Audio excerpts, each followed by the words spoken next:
You all, well, I partied, so I said screw everybody on the Maritime Monday. Tony G says screw us. You should have partied. I screwed everybody on the Maritime Monday. I sacrificed that for for this event. I'm not going to see my good friends for like a month, so I had to do that. But we got to do this. You know, I can't say screw both streams in one night. I know I can stream drunk too. One thing that's like interesting is last Friday when it was the snow day, but we weren't sure if it was going to be a snow day until it happened.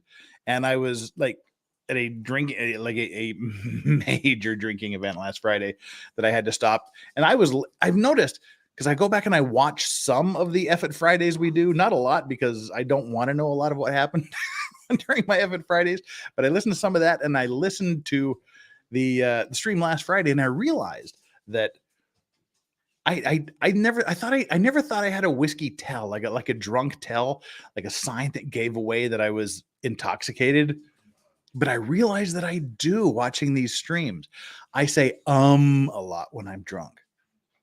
So now I'm self-conscious about that. But anyway, here we are today.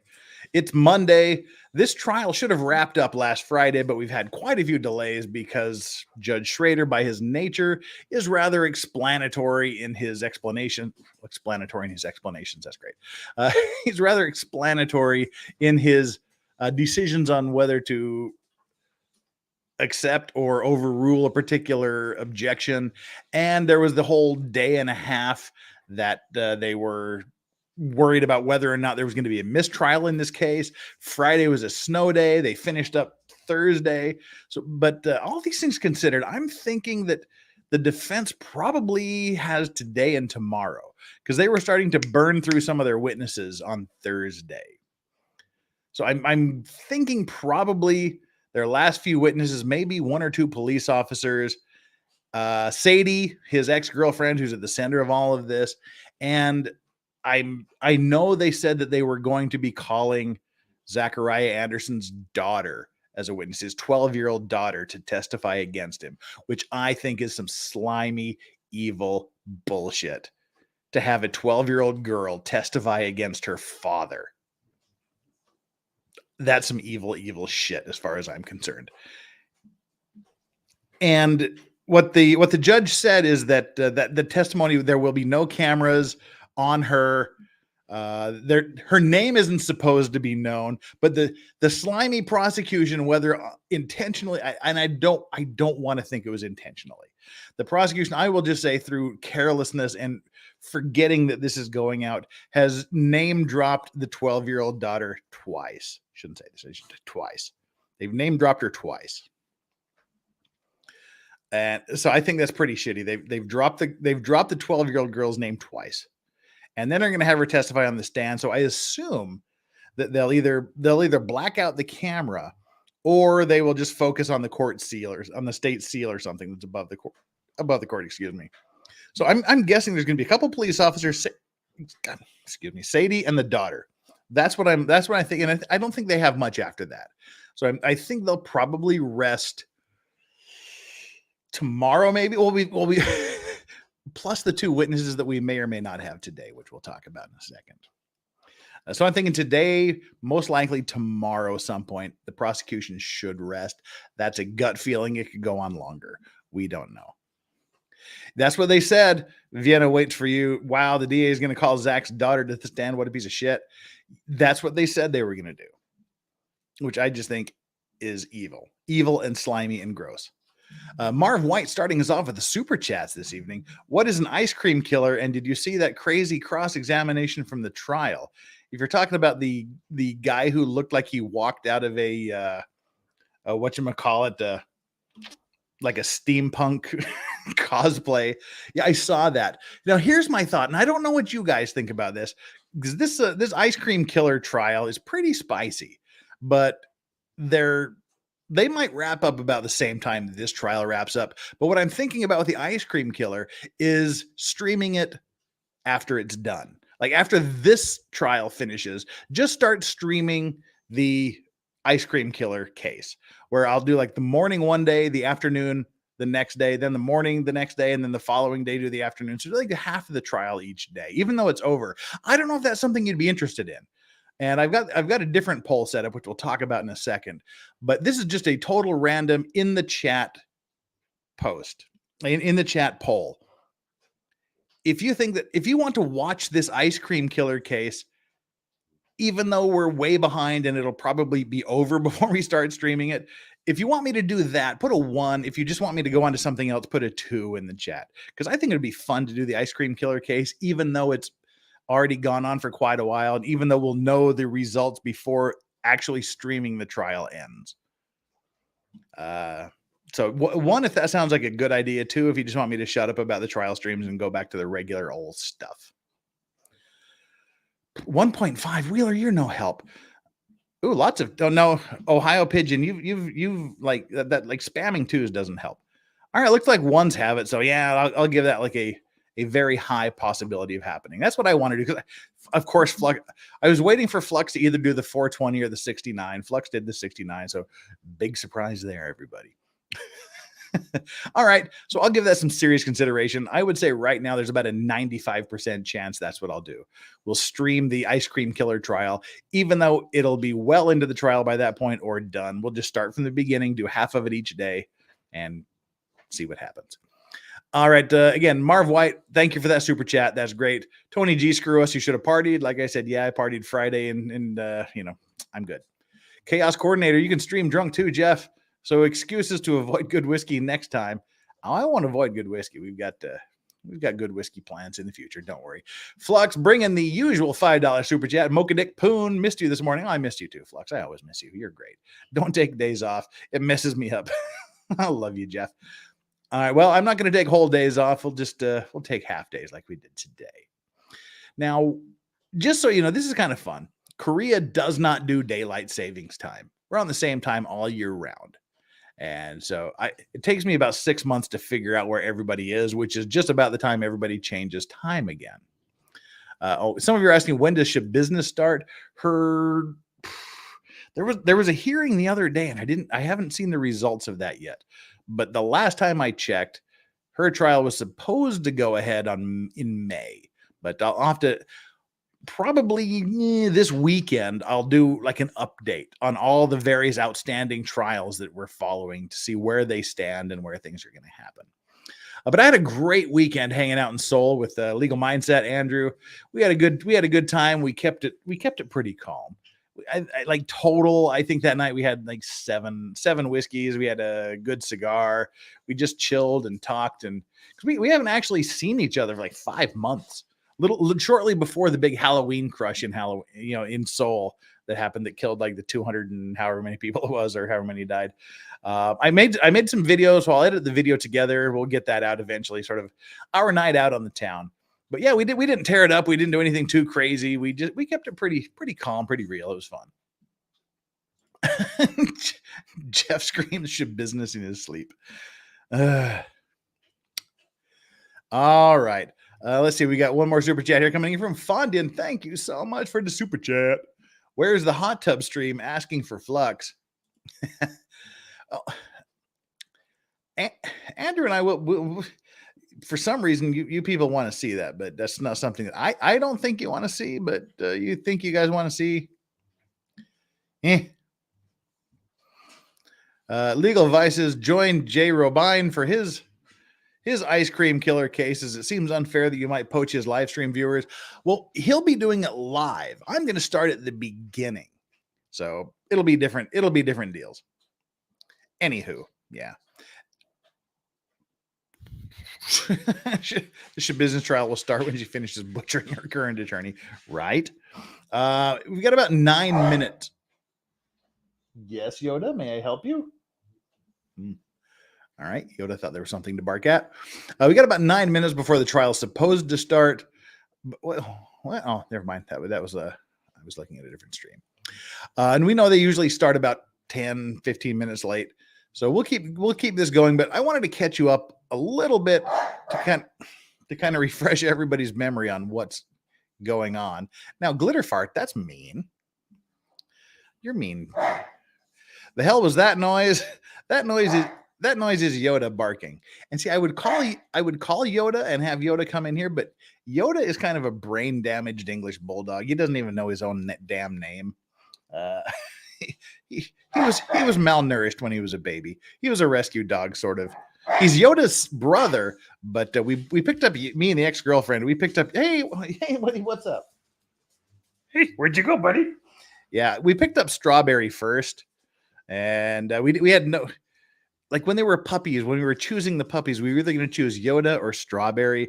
We chose Strawberry ultimately, and then we went back like 4 or 5 months later just to say hi to the owner and let her know that Strawberry was all grown up and doing well. And we saw that Yoda wasn't thriving.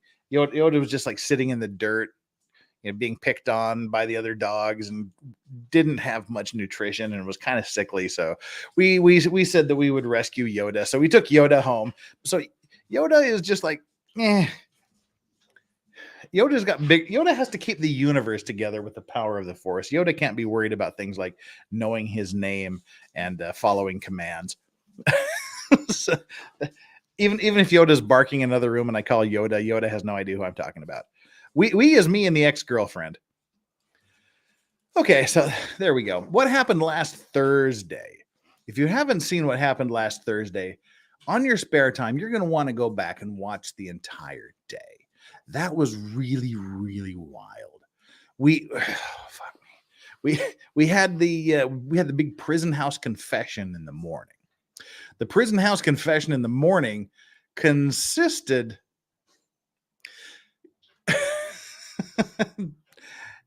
Andrew, son, you're mean too. The Thursday morning trial consisted of the prison house confession of this guy who was a cellmate of Zachariah Anderson, who was trying to get a break in his minimum mandatory 10 to, I think it was life. It was 10 to 30 years or 10 to life or something like that. It was a minimum 10 years to something. And he wanted his sentence reduced by about half. And so, the only way he could do that is if he gave the feds some information. And he decided to snitch on his cellmate, Zachariah Anderson here. And his testimony was literally some of the worst testimony I have ever seen in my entire life. Joe Choi says derpy dogs are the best. Strawberry's great. Yoda is like super derp. Total super derp dog. I mean, but honestly, this guy's testimony was some of the worst testimony. And if I was the prosecution, not only would I be ashamed of putting him on the stand, I would be fucking embarrassed to put that guy on the stand.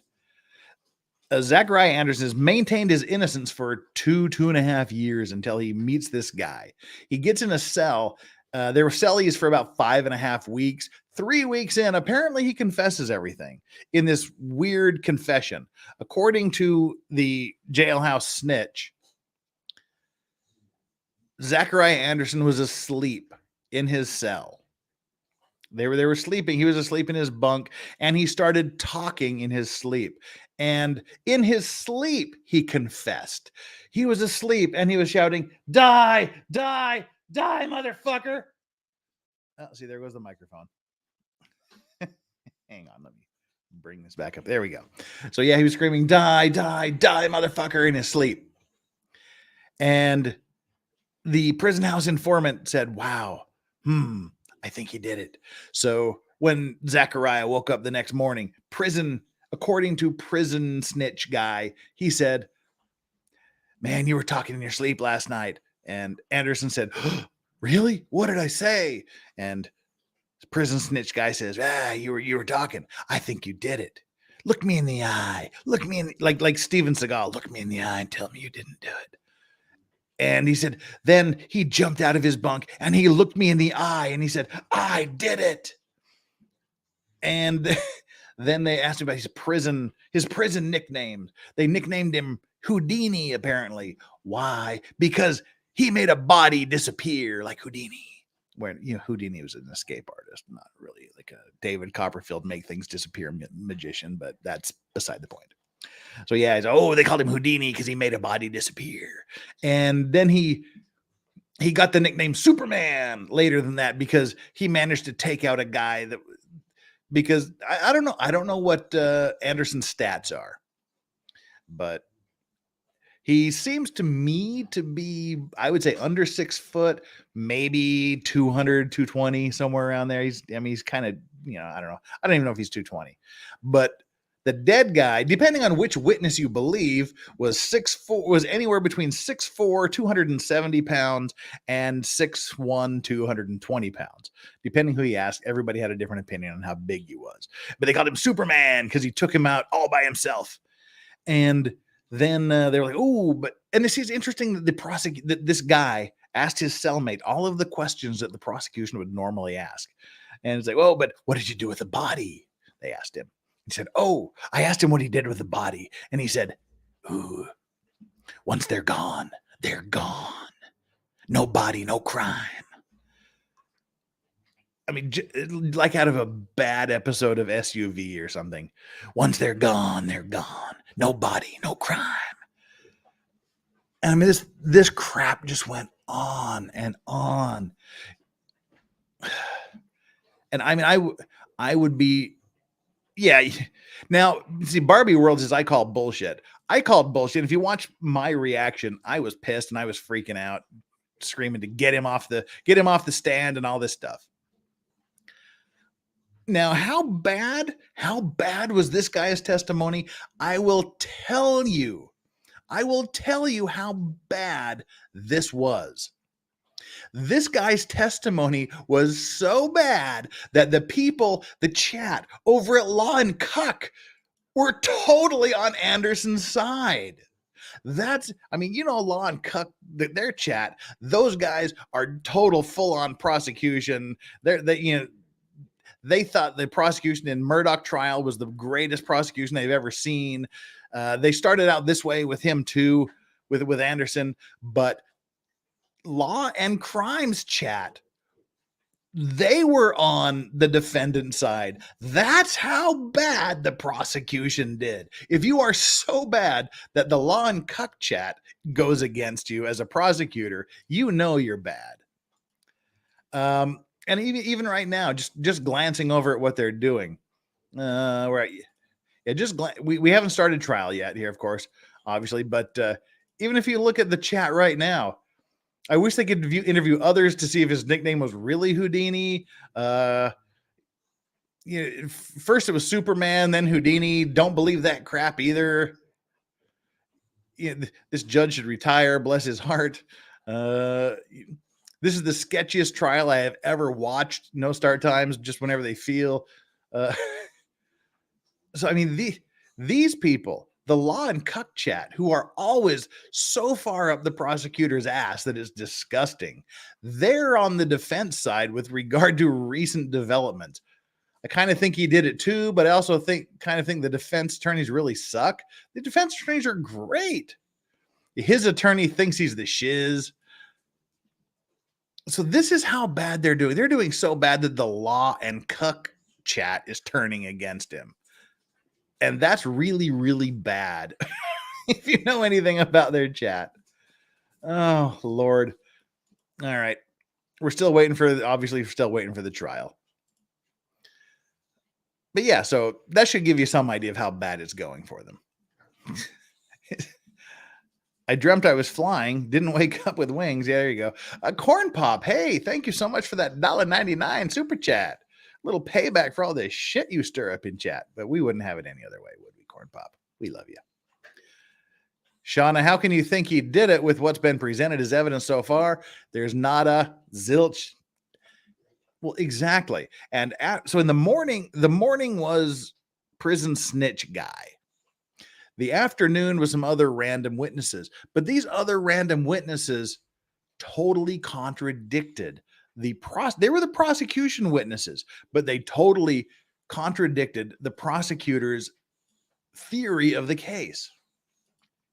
Because if you watch it, or if you remember, what happened was they were saying, "Oh, hey, what happened here was he killed the guy, rolled him up in the rug, stuffed him in the back of the van, and then he cut out a piece of carpet, which turned out to be like the last third of the carpet in this utility van that he used to demolish houses and carry products and whatnot in.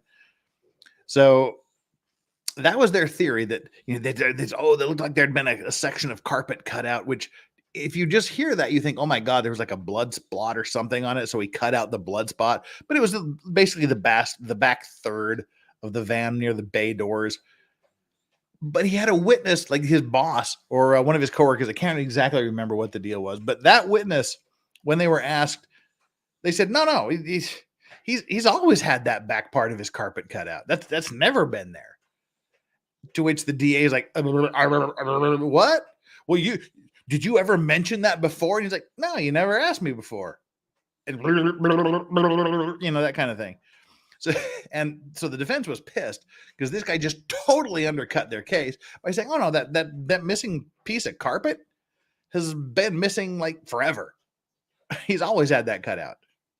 Yeah, the DA's face was priceless when he said that. Oh, the DA was pissed. That's what. Well, you never mentioned this before, did you? Like, nah, you didn't ask me, basically. All right, looks like we've got some. We've switched to the court cam for law and crime, so we might be getting something. All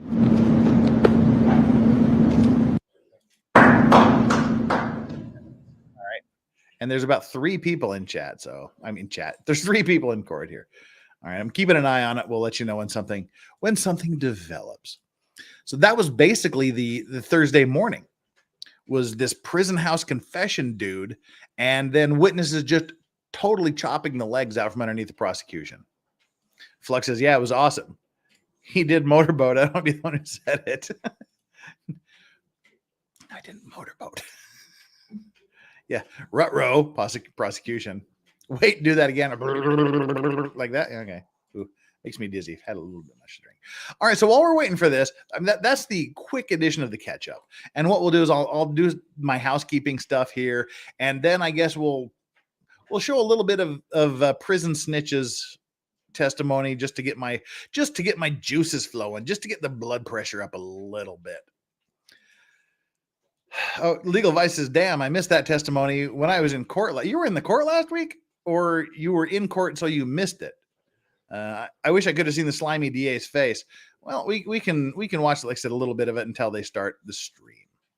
But for the housekeeping stuff, currently we've got 1,248 concurrent viewers.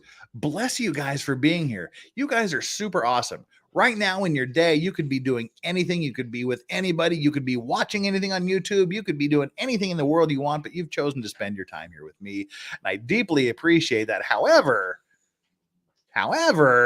about 800 of you haven't done your job. There's 1,250 of you here now and only 576 likes. You guys need to get over there and hit that like and subscribe button. I got purged big time. YouTube just randomly goes off on these purges of subscribers. And it's all like at the same time. There was about an hour period where I lost a chunk of subscribers. So if you haven't subscribed, I would be deeply honored if you would do me the favor of reaching down there and smashing that like button and the subscribe button. Even if you are subscribed, hit the like button. But if you haven't subscribed, I would be deeply, deeply honored and forever grateful to you if you would reach down there and smash that subscribe button.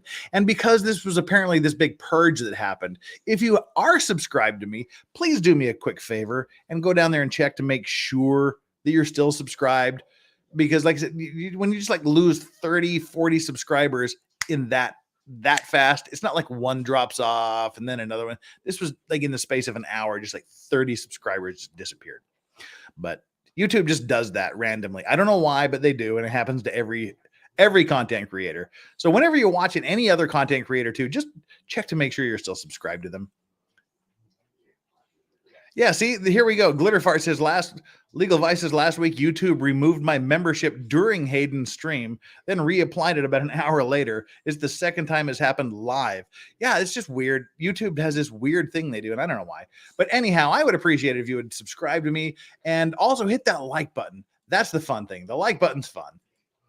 And I put up a little poll. I do this every day. Some are lame, some are okay. This is probably a middle level poll. It's not really lame. It's not really super cool.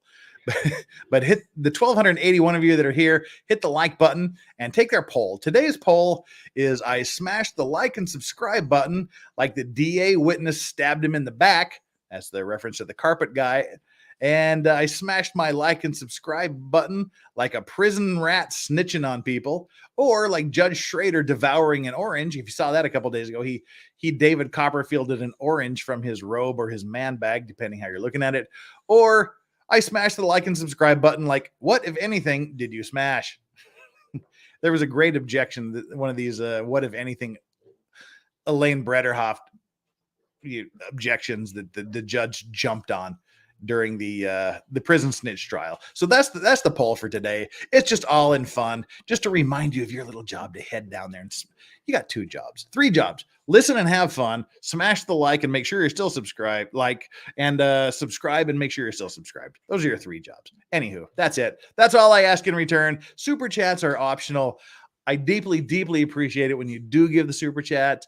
I follow chat as much as I can. It's a little bit easier when we're doing the trials and things like this because it's more relaxed because there's a lot of quiet time. When I'm talking constantly, it's hard to follow the chat. But when we have the downtime, like watching these trials, I get to interact with the chat a little bit more.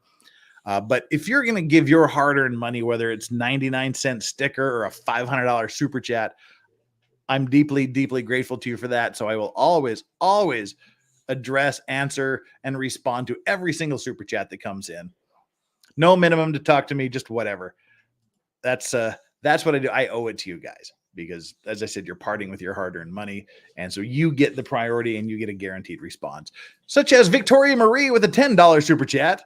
Not sure if you covered this, but was that speck of blood confirmed to be Gutierrez? Literally the only piece of direct evidence they've found so far, well, the alleged direct evidence, was a tiny speck of a brownish colored substance in the back of Zachariah Anderson's van. And this speck was so small that the prosecution witnesses have described it as being a pinprick size, like the head of a pin. That's how small it was. It was so small they couldn't run a presumptive field test to do a presumptive determination of whether or not it was blood, because that would have destroyed the sample. It was so small they couldn't even test to see if it was blood. So they ran a DNA test on it. The only thing they could say absolutely was it was a DNA sample from a single source, and that single source was male. They couldn't exclude Zachariah Anderson as the contributor of that DNA. That doesn't mean they said that it was only him. They said they couldn't exclude him. And then the people that tested it said to a reasonable degree of certainty, a scientific certainty, they believe it was the defendant, but there is no definitive proof. There's no definitive proof it was handled by him. I mean, it was his DNA. The original lady that did the test, she said that in her opinion, in her experience, it looked to her like that tiny pinprick was blood. But when every forensic scientist's reports they're peer reviewed by someone else in the office there. And the guy that peer reviewed her report came on the stand, and he would not say it was blood. No matter how much the prosecutor, the DA, pressed him to say in his professional opinion it was blood, he would not say that. He wouldn't say that she said it. He wouldn't say it himself. He maintained, I didn't test it. I don't know. I can't say one way or the other. It may have been, it may not have been. So nobody has even said it's blood. They've said it's DNA from a single source male. The very, very best they can do is say they can't exclude the defendant as a possible contributor of that DNA. So that's how that went. And that is, other than the jailhouse confession, that is their apparently strongest piece of evidence. Some shady shit going on there. We got a couple more super chats. Okay, yeah, that was that question there. And Alyssa Ramirez says, odds the DA takes the stand, over, under. Yeah, if you watched this earlier, that was part of this big mistrial thing. The DA has screwed up and made himself a potential witness in this case. He is on the defense's witness list because he went with one of the witnesses to one of the locations, which was a dumb thing to do. I think it would be hilarious if they called him as a witness. I would love that. I would do it just to F with him. But yeah, I don't think they'll call him. That would be really weird. But the fact he's on the witness list makes me laugh. The defense's witness list, not the prosecution. The prosecuting district attorney is listed as a witness in the defense's case. Kelly R. with the big super chat, the $20 super chat. Thank you so much.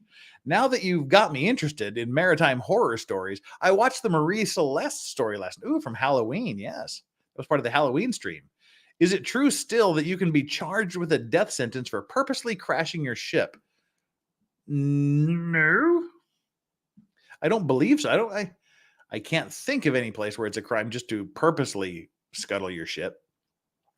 But the interesting, if we want to talk about cannibalism for a minute, cannibalism, I mean, there's not many cases where cannibalism would be justified today, but back in the day, cannibalism was it was accepted. If you were in dire straits and you consumed the bodies of other deceased shipmates, that was just kind of understood as something you had to do to survive. And you were allowed to cannibalize. You can't hasten their death by killing them. You can't kill someone in order to eat them, but you're able to eat the dead bodies of your crewmen. There we go. There's a little bit of maritime law on Maritime Monday. Eat your liver with fava beans and a nice Chianti. Speaking of which, I had a lovely Chianti earlier tonight for dinner. Anyway. All right. I think we got all the super chats out of the way. Oh, why am I buffering? Buffering's not cool. Am I still buffering? All right. That was weird. Oh, we have been there, done that, who's been a member of the Legal Vices Clean Ends. Why are we buffering? Am I buffering to you guys? It looks like I'm buffering to me. Am I? I hope I'm not buffering. That would suck. Anyone else getting Vices being choppy? Okay, yeah, well, damn it. I don't know what that's all about, but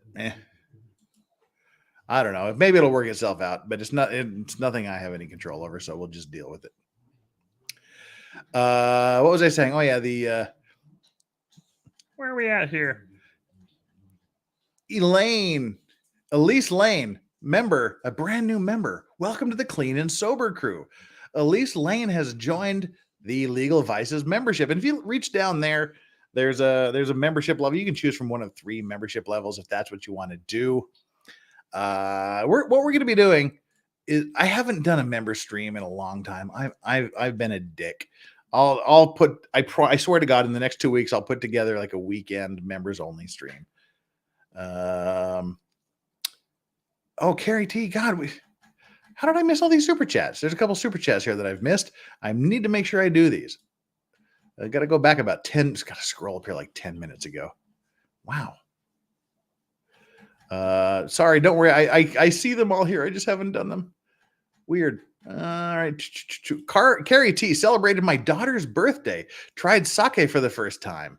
Loved it. Fell and broke my thumb and boo-boos. Ooh, wait, what? You broke your boo-boos. Carrie. Okay.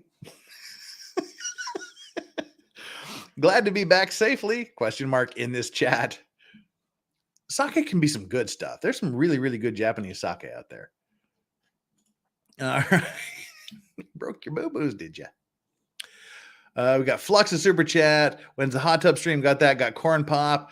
Blood Gutierrez. Odds the DA does that. Been there, done that.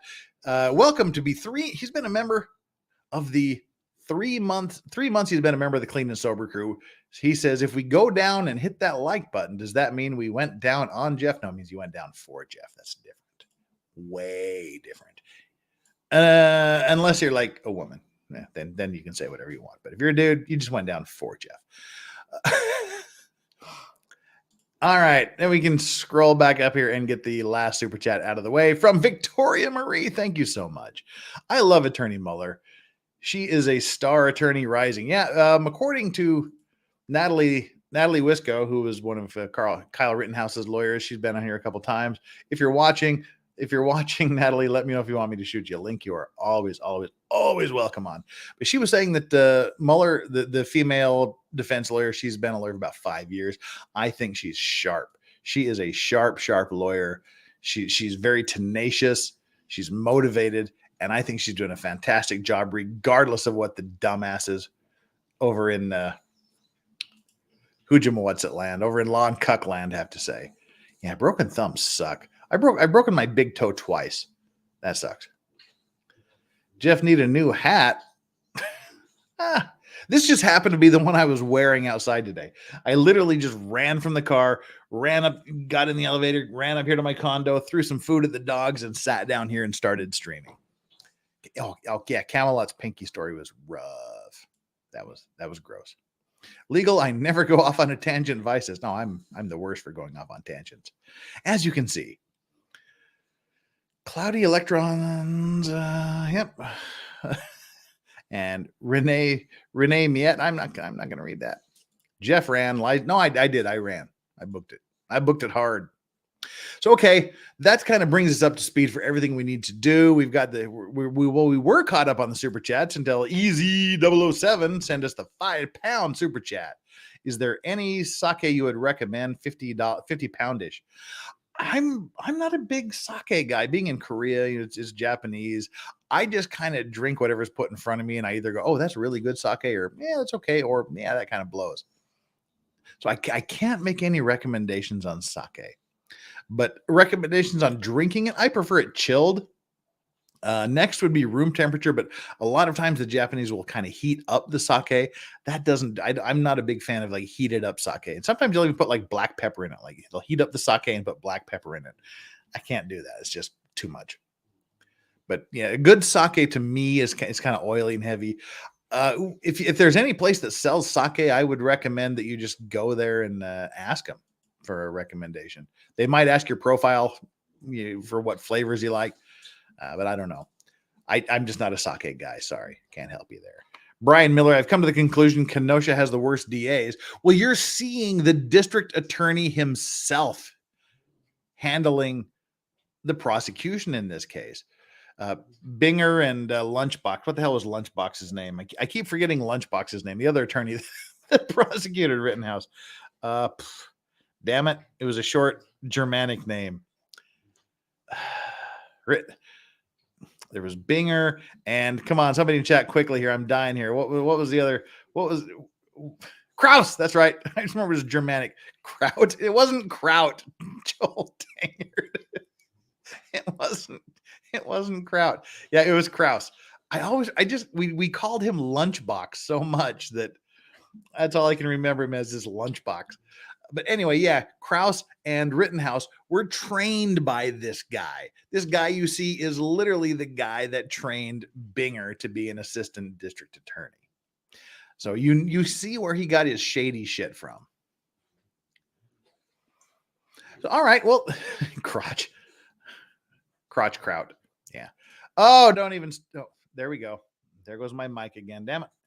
We need to start this trial so I can go back and take off all these automatic settings on my mic. Damn it. Audi. Yeah. If this is your first time watching this stream, you'll have noticed that annoyingly the DA pronounces Audi as Audi.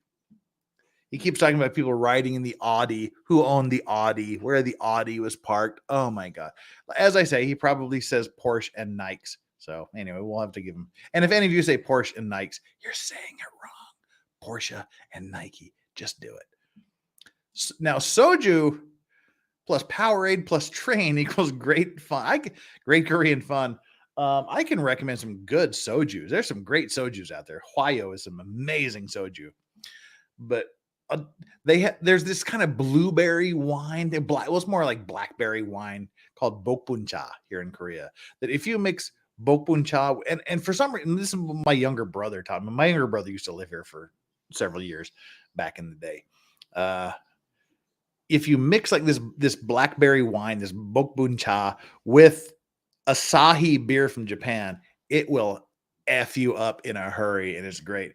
But soju and Powerade, I'm not a big, like I said, I don't drink like cheap sojus, but I wish you would have suggested that before I went to Seoul. That would have been a fun train ride. I'll give that a crack. Just for science, I'll try some soju and Powerade. Powerade is like Gatorade here in Korea. All right. Jeff, is it possible for you to steel man the DA's case for us?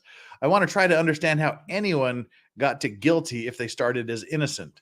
Here, I don't see it. I don't know how. I can't imagine how anybody could think that this guy was guilty based on this.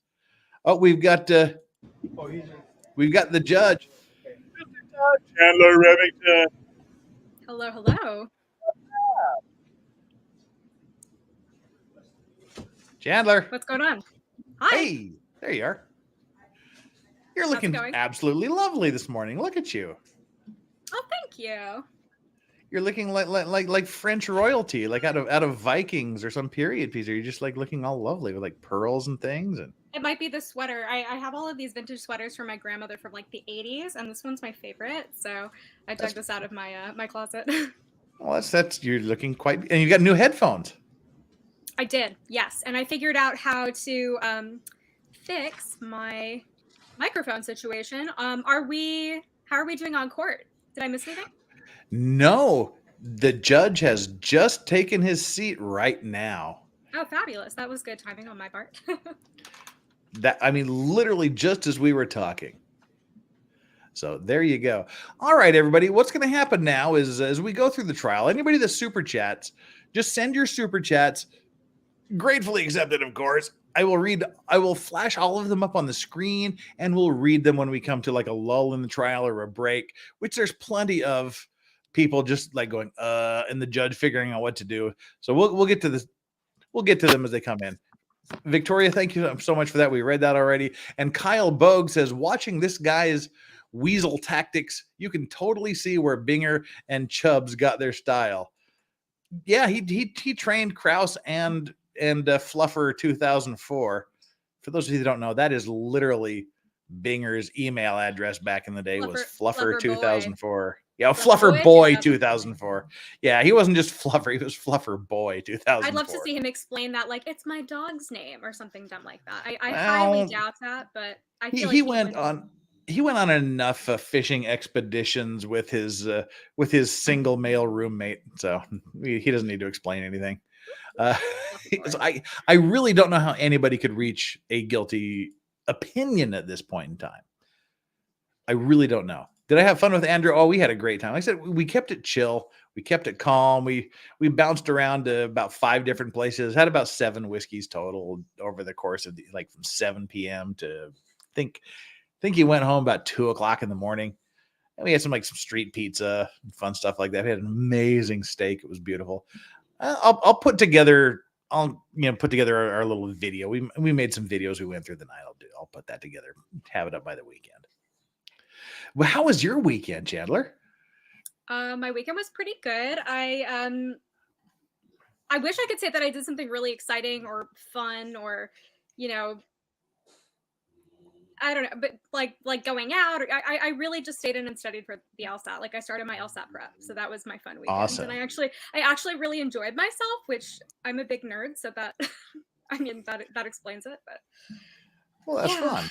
I am not enjoying the time change here at all. I'm just letting you guys know. I'm not going to be grumpy, but I am not happy about it. I'm really jealous that you guys don't have to deal with that.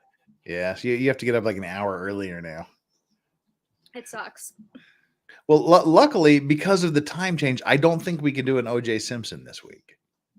Oh, because that would be you'd have to get up like 3 o'clock in the morning to do that. I mean, I'm still down for OJ. I'm still getting up on time. I mean, I woke up actually at 2 in the morning this morning because oh my god, it's a combination of like the the daylight savings thing, and then also I got a migraine, and I take this medication for migraines that kind of like it'll allow you to sleep for like a couple hours, but then it'll wake you up because it does that stimulant thing. So I've been up since 2, and it's now 7:30.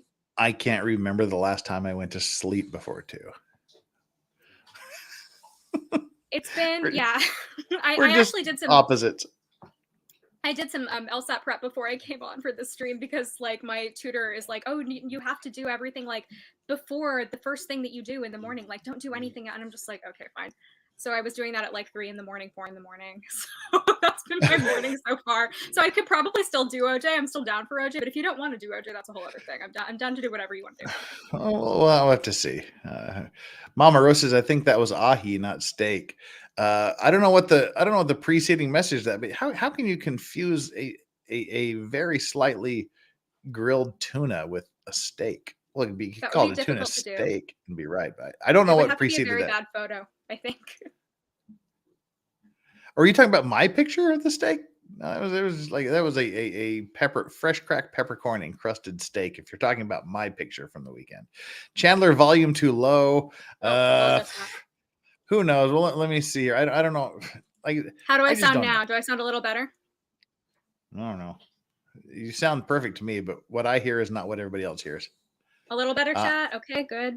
Well, I'm going to put you on automatic volume here. We'll just have to. Okay. It was a mistake. Ha ha ha ha ha.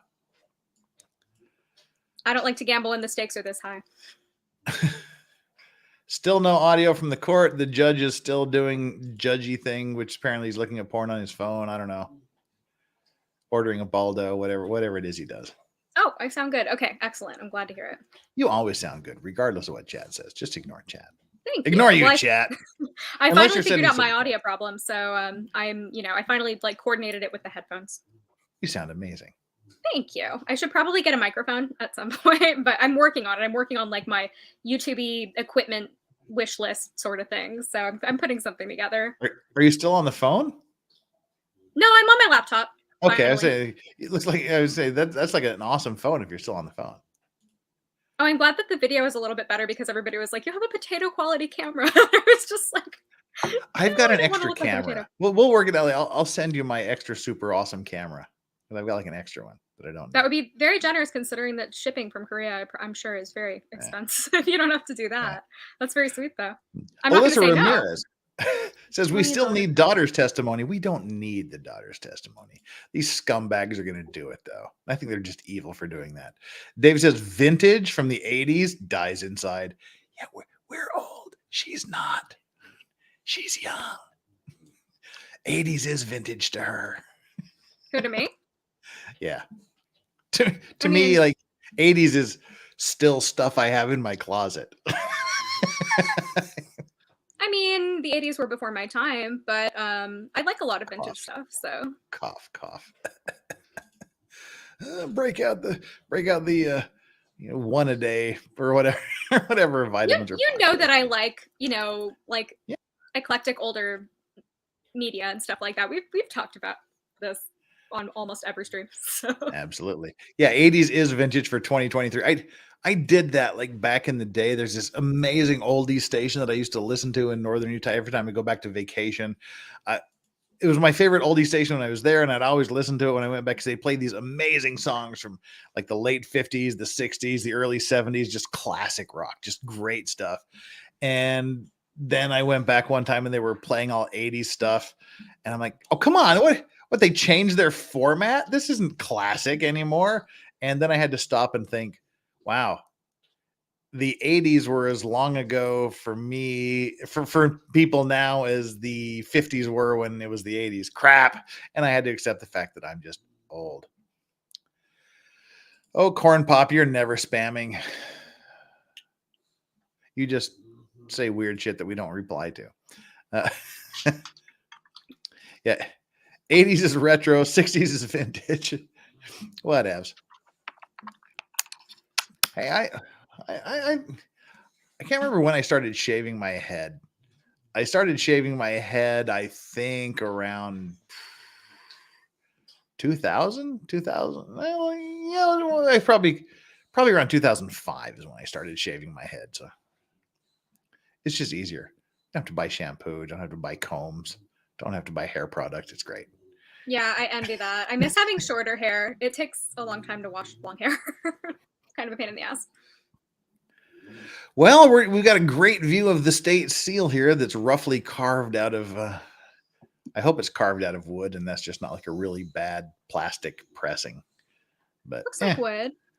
We when I was on with Hayden last week on Thursday, we did a little quiz because I apparently don't really know what a badger looks like. So that's a badger on the state seal, but I thought it was an armadillo.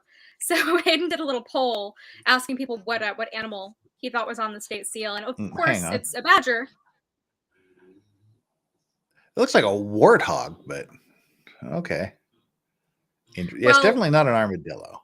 Doesn't have armadillos don't have curled tails. Anyhow, my fifth grade teacher was a Wisconsin State alum, and she had like the Badgers mascot in the classroom all the time. So I should have known, but it's a beaver.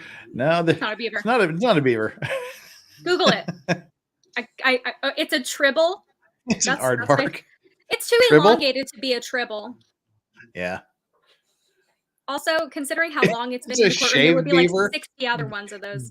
Timeout. KL, you're in timeout. Go to your room. Don't come out until we tell you. It's not a shaved beaver. Go. Is that the raunchiest thing that you guys have, really? It's a turnip rat. It could be a rat. But it definitely has like an aardvarky or like warthoggy nose. But Ed Gain made that particular seal. What does Ed Gain have to do with the state seal? I have no idea. I'm entirely confused about that particular statement. Do you know who Ed Gain is? Yeah, of course I do. I'm a crime nerd, so yeah. I mean, the guy made lampshades out of nipples, but I don't see what that has to do with the state seal. So Flux, it looks like a beaver. Well, if anybody would know, you would know, Flux. So we'll take your word for it. It's a crackhead. It could be a crackhead. All right, that's enough of a skunk. Oh God, I'm so sorry I started this. I feel terrible. A possum. It's not an opossum. It's a mistake. Looks like a muskrat. Oh, look what you started here. All right, everybody's just giving their opinions. Yeah, that's the greatest Star Wars ever. Star Trek ever. The trouble with badgers. Oh, God. My friend who, so I came to the Star Trek party a little late.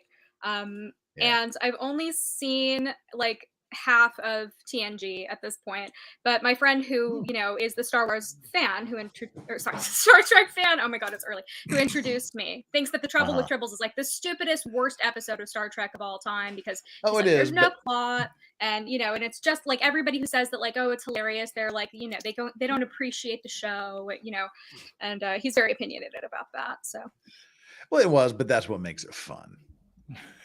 There's a lot of those. It was the first Star Trek episode that I ever watched, and I was very entertained by it. I think I saw it when I was, oh God, my mom showed it to me when I was like maybe 15 or something like that. I mean, I love The Next Generation. I'm definitely more into TNG than the original series, but I should probably go back and like watch a lot of the original stuff. I do love William Shatner. Now, and Andrew's son, you know the rules. See, he's saying you're talking shit here, Andrew. Don't do that. We don't do that here. You know that. What's going on with Mr. Sun? He's saying if Jeff selected any law student at random to co-host, I think they'd be less annoying than Chandler. Oops, she isn't a law student yet. Now, even in jest, Andrew's son, you do not come into my house and shit on my guests. That gets you sent to the bad boys room. So yeah, don't do that, even in jest, unless it's obviously in jest, and with you never know. I can appreciate that not everybody is, I'm not going to be everybody's cup of tea. So I appreciate. And there's the door if they don't like it. There's the door if they don't like it. We just don't shit on my guest here. Yeah. All right. I'm really happy to be here, and I'm really grateful that I have an opportunity to come on and co-host. And I think that you have. And you're here because you're super awesome, regardless of what Andrew's son says. I appreciate. I don't raise my voice. Andrew's son knows. Andrew's son knows. I don't have to raise my voice to Andrew. Andrew's entitled to his opinion, and that's okay. And if I annoy you, I sincerely apologize for that. But I'm going to keep being Chandler. So if you don't like it, then you can ignore me, or you know, but if you're here for Jeff, then, you know, send him a super chat because he deserves it. Yeah. What? Easy. Jesse James, shut up. I'm not even gonna read that one. Andrew hates everyone. I hate everyone too, but I just, you know, there's a time and a place to express it. Now, all right, there's we're still just sitting here. So I guess until they figure out what's going on in court. I suppose we should just go back and watch some of last week's trial. Let's hit some high points of the Jailhouse confession. What say you? What say you, Chandler Remington? About the Jailhouse confession? The Jailhouse confession guy. That was... Should we watch some of it? I think that we should. I definitely have my opinions about it. This is literally the worst Jailhouse confession I've ever seen in all of my days on planet Earth. Now hang on, I've got to pull the other stream here out into a different window so that I can see when they do their thing and they start going back into court. All right, I can see it now. Righto, we're ready to go. This is the guy this is the main witness that the prosecution has relied on so far to prove this guy's guilt. And it's not good. How far along? 9 days. Okay, this is when the judge was checking his the weather apparently to see whether they or not they were going to have trial on Friday, which they didn't.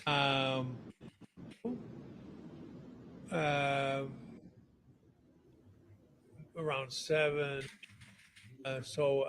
Forward. We let you know whether you should come in tomorrow or not. Anybody have any thoughts on that? All right, here we go. I don't know what the holdup is, and we'll talk about it later as we get more updates on the weather. All right, so this is the guy that he was cellmates with the defendant for about 5.5 weeks. When last we were in court, I asked you a question about what, if anything, that I hate that "what if anything" shit. Defendant told you about a police search of his house involved in the investigation. Okay. What if anything did he tell you about a search of his home? Well, he told me that you guys had raided his house or whatever, and that you had found a nice amount of money and a little bit of weed. So they raided his house and they found a little bit of weed. Now, mind you, and this guy says a little bit of weed, he's on trial for trafficking 600 pounds of weed and 50 kilograms of coke and crack. And crack, yeah. There was like crack and coke, yeah. And what did he tell you about? What, if anything, did the defendant tell you about where his house was, and did he describe his house to you in some way? He told me that he lived in Mequon and that he owned his house. He said it wasn't big as everybody else's house, just a small little house, but he owned it. Okay. Was there a time when... Now, this is where this shit starts to get stupid. This is where he's specifically asking him about the confession, when the defendant confessed his crimes to Prison Rat. And this, to put it mildly, is fucked up. No, it was way more than 30 kilograms. His personal part was more than 30 kilograms, and it ended up to be like the total conspiracy was well over that, about 50 kilograms. Anywho. And you were observing the defendant when it appeared to you he was having a nightmare. Yes. So here we go. The confession came in a nightmare, a dream that apparently the defendant was having. That screwed up from the beginning. He has a dream, allegedly has a nightmare where he confesses. And what do you remember about that incident? I remember I was laying there the night before. I told him about it the next day, but I was laying there and I was reading my book and I heard him shout in his sleep before. Now, I want you to watch this We'll watch it a couple of times because this is some serious bullshit here. He's going to say what Zachariah Anderson allegedly said in his sleep. Colby, what time is court today? Court should have started already. They're 42 minutes late. Well, I guess they're 30 minutes late. I don't know. Yeah, they're 30 minutes ish late. They're still here. I'm watching it. As soon as the judge is there on the bench, I don't know what the holdup is, but as soon as they go back to the court, I'll bring it back up.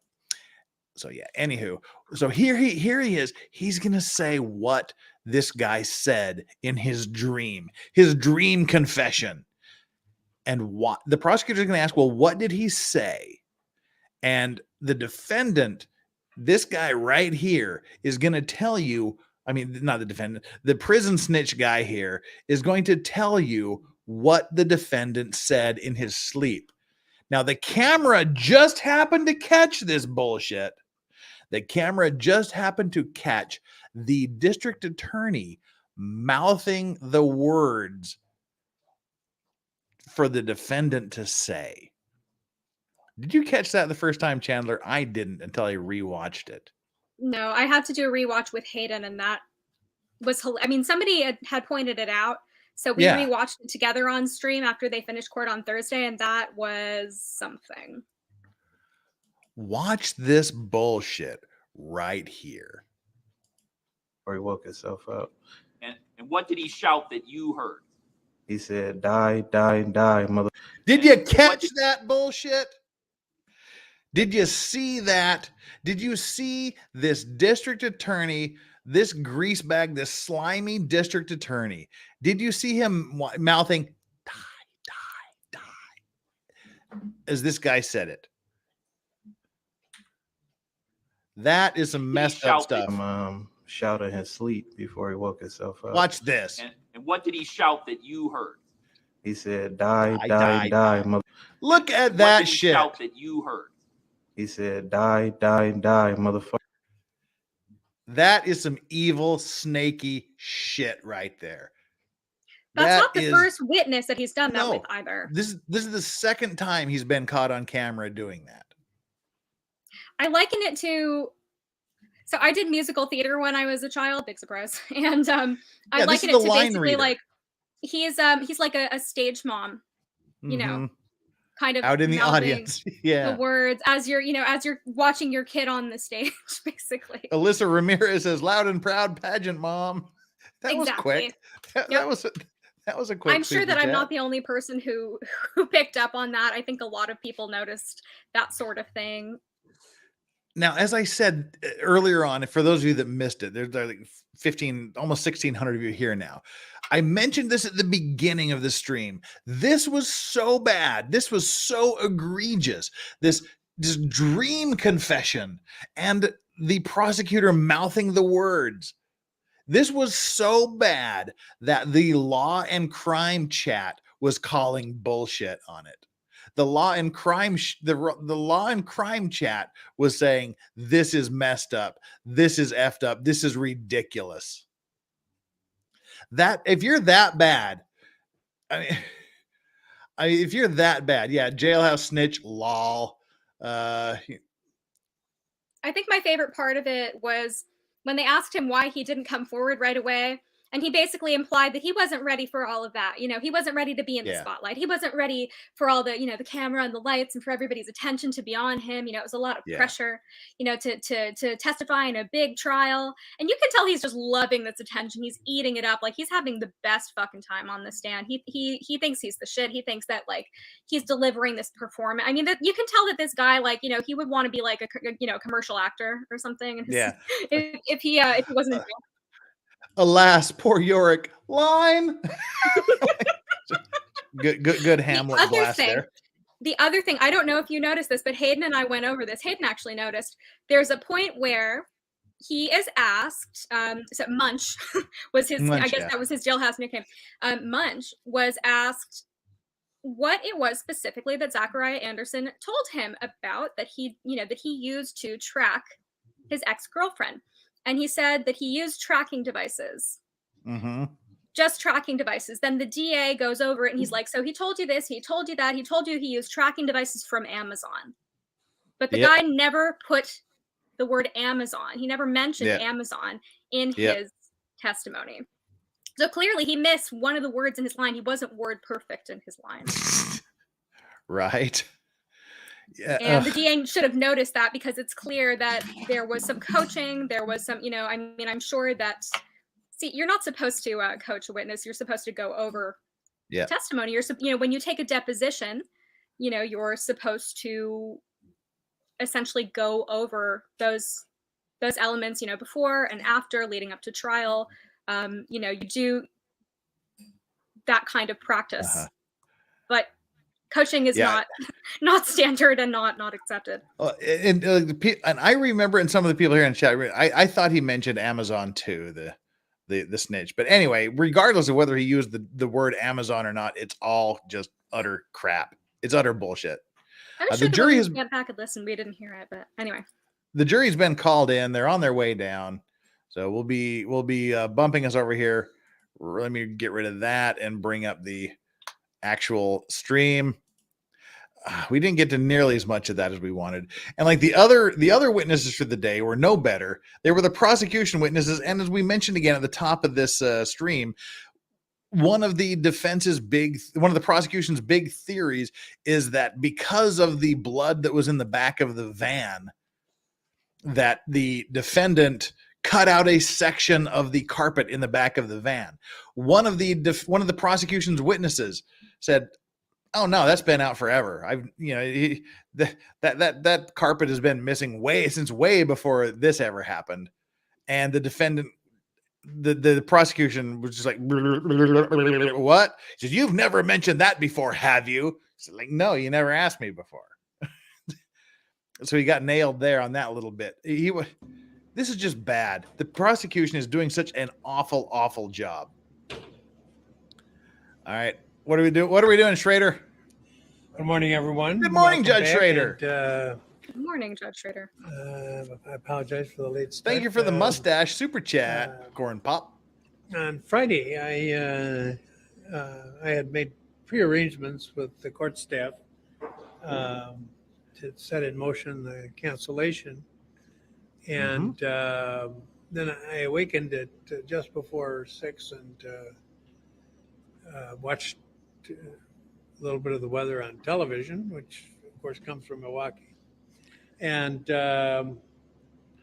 I had heard it's another Judge Schroeder story. To going to bed on Thursday, I heard the snow plow come by 4 times. And so I went to bed thinking, well, we're going to have quite a white blanket. But I never got out of bed on Friday morning until later. But I had made pre-arrangements to talk to some of the court staff and get an idea of what the situation was.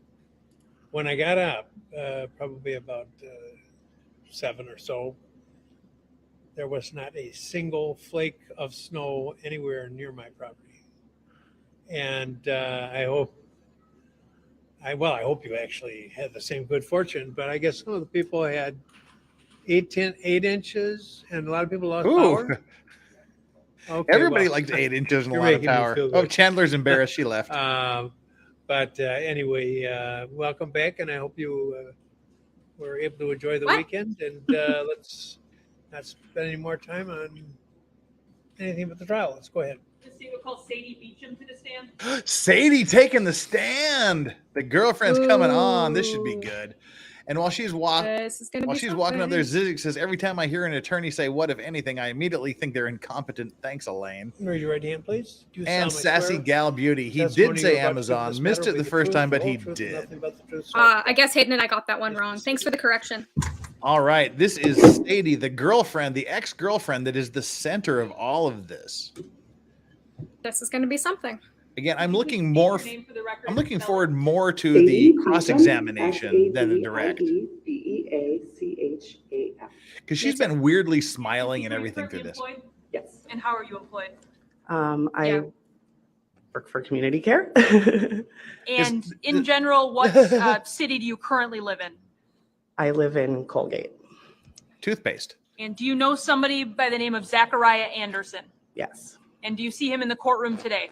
Yes. And can you point out where he's seated, what he's wearing? Today he's wearing a gray suit, blue tie. Judge, I would just ask the record reflect the accused. Indicating the accused. And how do you know Mr. Anderson? We had a relationship and we have children together. When did you first meet the defendant? I first met him in about 2007. And you indicated you have children together. How many? We have 3. And what year was your daughter born? Our daughter was born in 2008. And back in 2008, were you residing with the defendant? Yes. And at some point, did you stop residing with the defendant during your relationship? Yes. When is the last time by year that you actually lived with the defendant? 2012 is when he moved out. So since 2012, you've maintained separate residences? Yes. Did you continue to be in a romantic relationship, though? Yes, it was on and off for the next few years. Yes. And ultimately, what year were your twin boys born? 2015. And who did the children live with primarily throughout Who's the baby years daddy? from 2012 until 2020? With me. And where was the defendant living during those years, the best you can recall? All over the place. What do you mean by all over the place? Yeah. Well, he had a home that was in Mequon, but his job took him all over the all over. So he was sometimes in different areas or different states. And when he would be back in this area, would he continue to reside at that Mequon residence? Yes. And then how would he see you and the kids when he was back in this area? He would like come in town for the weekends, or he'd come over on the weekend when he wasn't working. And that's kind of what he would do, is he'd stay overnight at my house with the kids and with us. And then, yeah. Yeah.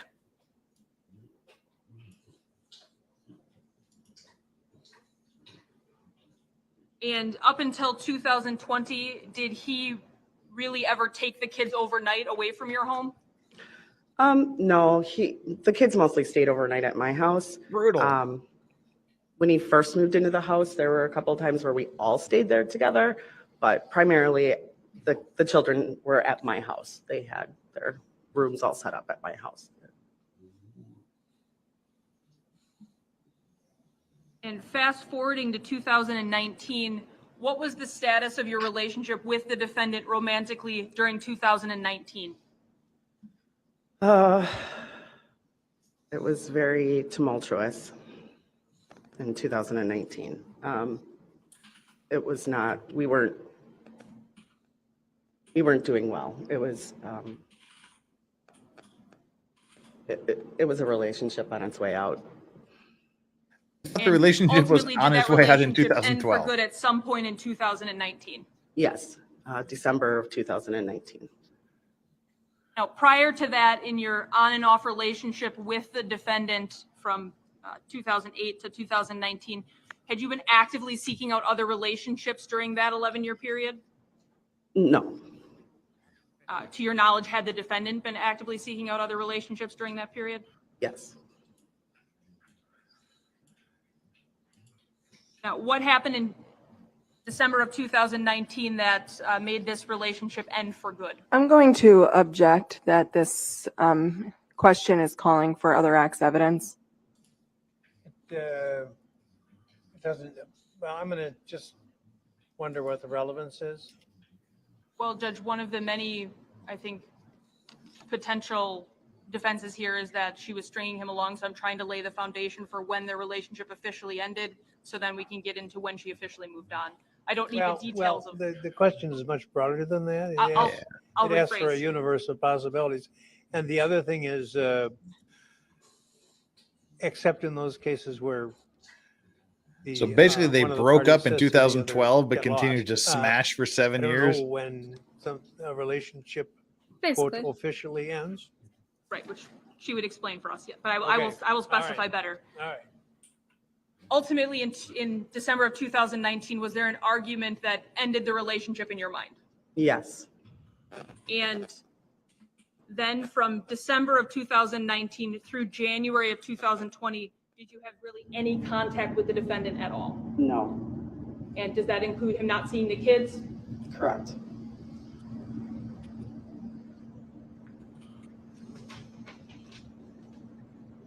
When was then the first time you recall having contact with the defendant after not speaking with him at all in January of 2020? Sometime in February of 2020. And what was the nature of that conversation in February of 2020? I don't object as far as relevance. But they literally had Also outside an extra outside the hour to scope. figure out this microphone shit, and they can't ever do it right. What about the relevance? Well, Judge, state of mind of all of the parties in terms of motive, jealousy, all of these things about what she understood the relationship to be versus what she had communicated to him, because it then results in what we have accused as of stalking type behavior. So I do believe it's highly relevant and probative in terms of what the relationship was through all the stages up till when we charged the first instance of stalking. But you qualify your question between what, I'm paraphrasing, but what she thought the relationship was, and then you inquire what she communicated to him, so that answering the first part of the question becomes speculation on his part as to what she's thinking. Yeah, am I confused in this more? Yeah. Okay. What she was thinking, you say the state of mind of all the parties. Well, there are only two parties, the state and the accused. She is a complaining witness.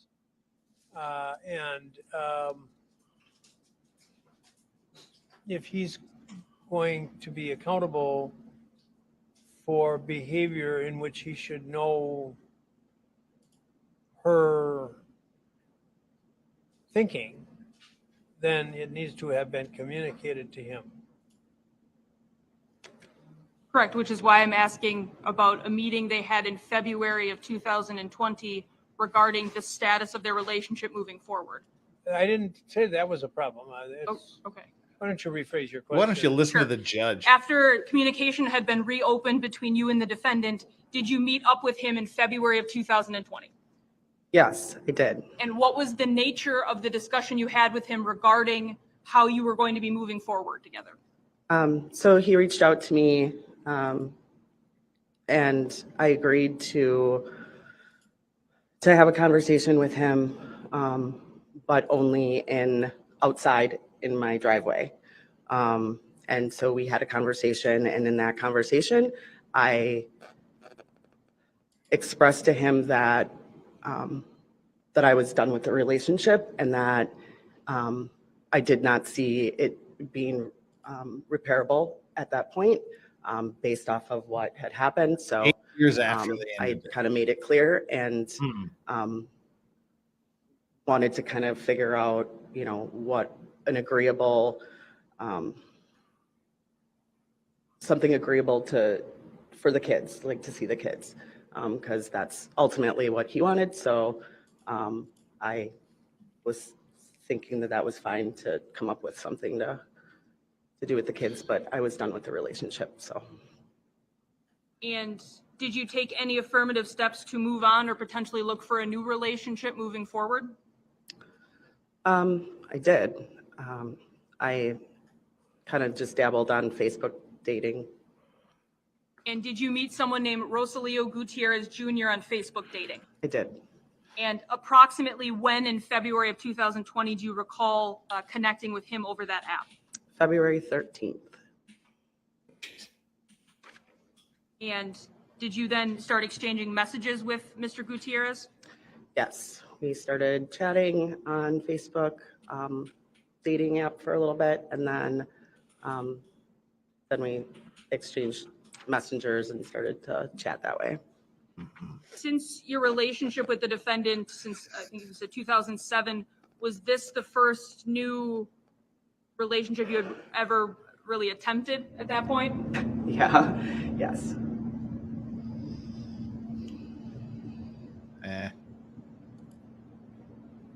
I don't Now, believe at some point, either. you and Mr. Gutierrez agree to meet up at his residence on February 29th. I don't object. There's been a long string of leading questions. You gotta object at the time. It inform misleading, but it reaches the level of suggestiveness as to be objectionable, so it's overruled. You can answer. That's fine. Can you repeat it again? Sure. Did you and Mr. Gutierrez arrange to meet up at his house for the first time on February 29th of 2020? Yes.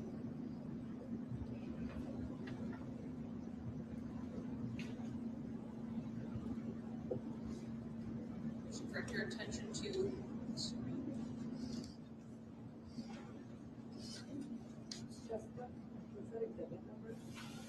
I'm showing states did a 212.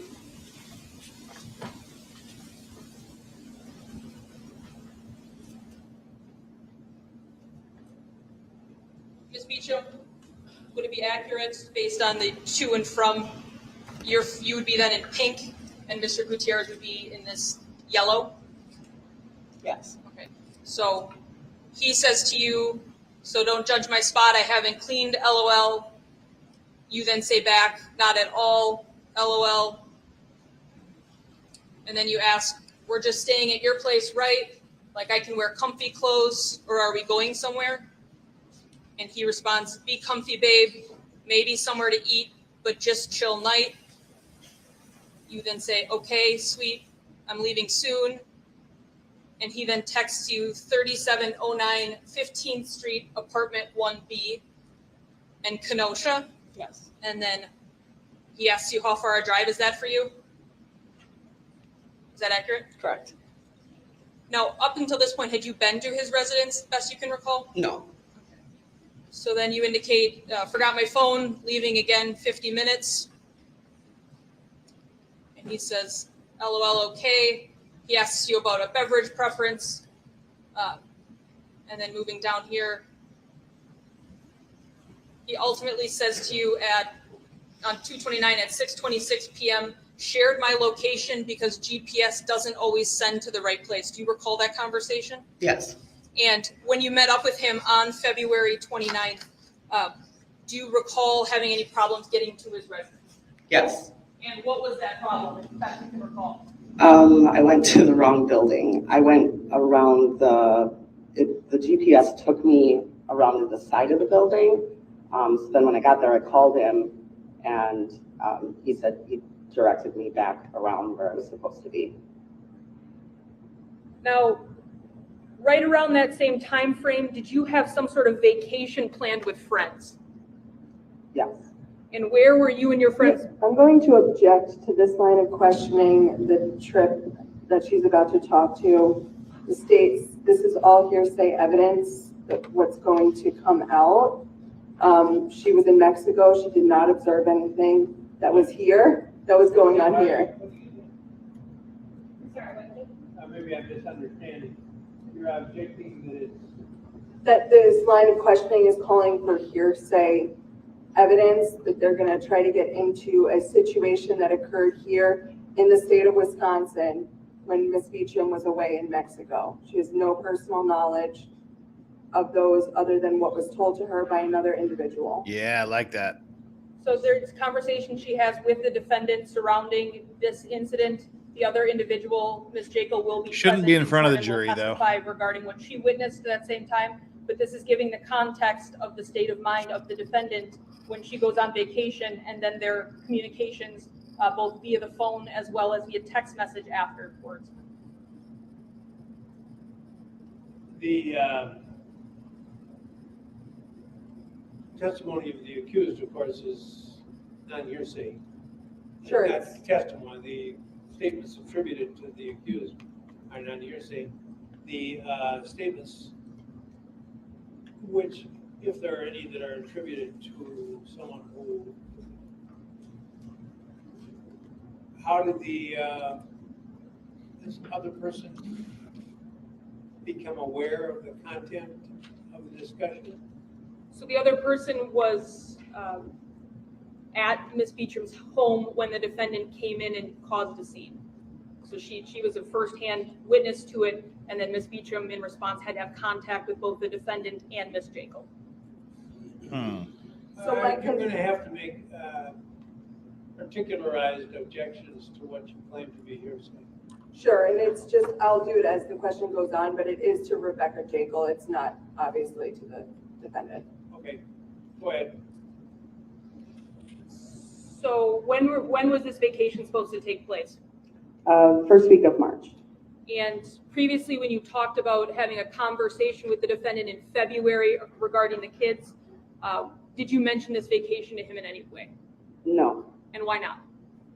because it was none of his business. Somebody playing video games in court? So there was no reason for him to know what I was doing. And he was going to be out of town as well. So, and I had the kids, I had everything planned for the kids and childcare all set up. So there wasn't really any reason for him to know. I have questions about the custody At what point arrangement. during this trip did you become aware that something was wrong back home? I got a call in the middle of the night from a friend of mine stating that Zachariah had entered the home and he I'm going to was object trying and ask that be struck. So Judge, it's not for the truth of the matter asserted. It is literally to course. get us to the next place. And as stated, it's the conversations that then are subsequent to this, which are the same day essentially that this has occurred. But then also Ms. Jekyll will testify about this, so she will be able to be crossed regarding what she told Ms. Beecham. So it won't just be her understanding of what Ms. Jekyll said. The definition of hearsay is a statement by a person while the person is not on the witness stand under oath and subject to cross-examination, which is offered to prove the truth of the matter asserted, which would be the content of what the person told the witness during this phone call. So it sounds kind of hearsay-ish. And as I've discussed previously, I'm not Kind of hearsay-ish. I'm not a believer in the Trojan horse, that it's being offered to explain why a witness did the next thing or whatever, but that's just in that event it's irrelevant. So the content of the phone call sounds to me as hearsay. It might not be.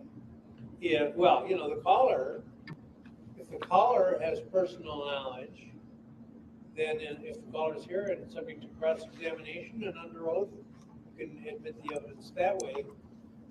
But on the other hand, this nocturnal phone call, I would be going in blind now if I overrule the objection to whatever the sources of knowledge the caller had, which may themselves have been hearsay.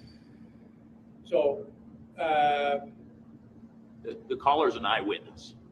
The person you say the witness. I don't know what the witness is going to say when she's called. Exactly.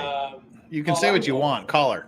Is that someone calls in the middle of the night and gives some information, and I suppose if she had started, I'm not going to get into that, but the objection is sustained. Good on you, To your Judge. knowledge, where was the defendant supposed to be out of town while you were in Mexico? I understood that he was going to be in South Dakota. And which of your friends did you set up childcare with to watch the kids while you were in Mexico? My friend Rebecca. And ultimately, did a situation arise at some point that caused concern where you were contacted about the defendant arriving at your residence? Yes. What time of day do you recall receiving that call without telling me what the call was about? About 3 a.m.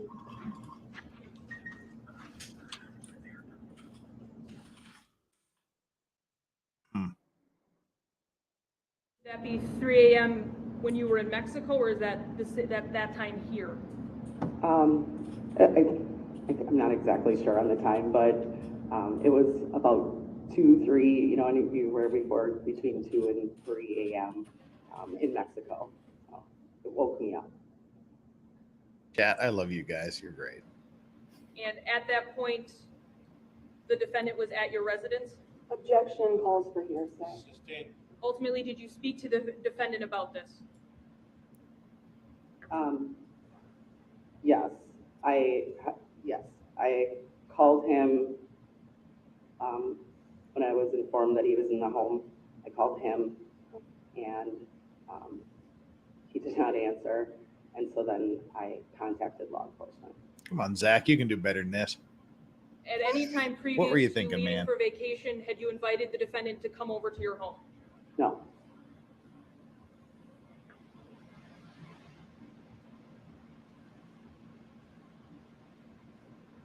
And best you can recall, what were the days of your trip to Mexico back in 2020? I believe it was like March 3rd through the 10th or something like that.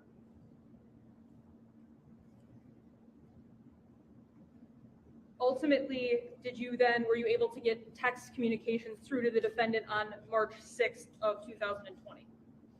Yes.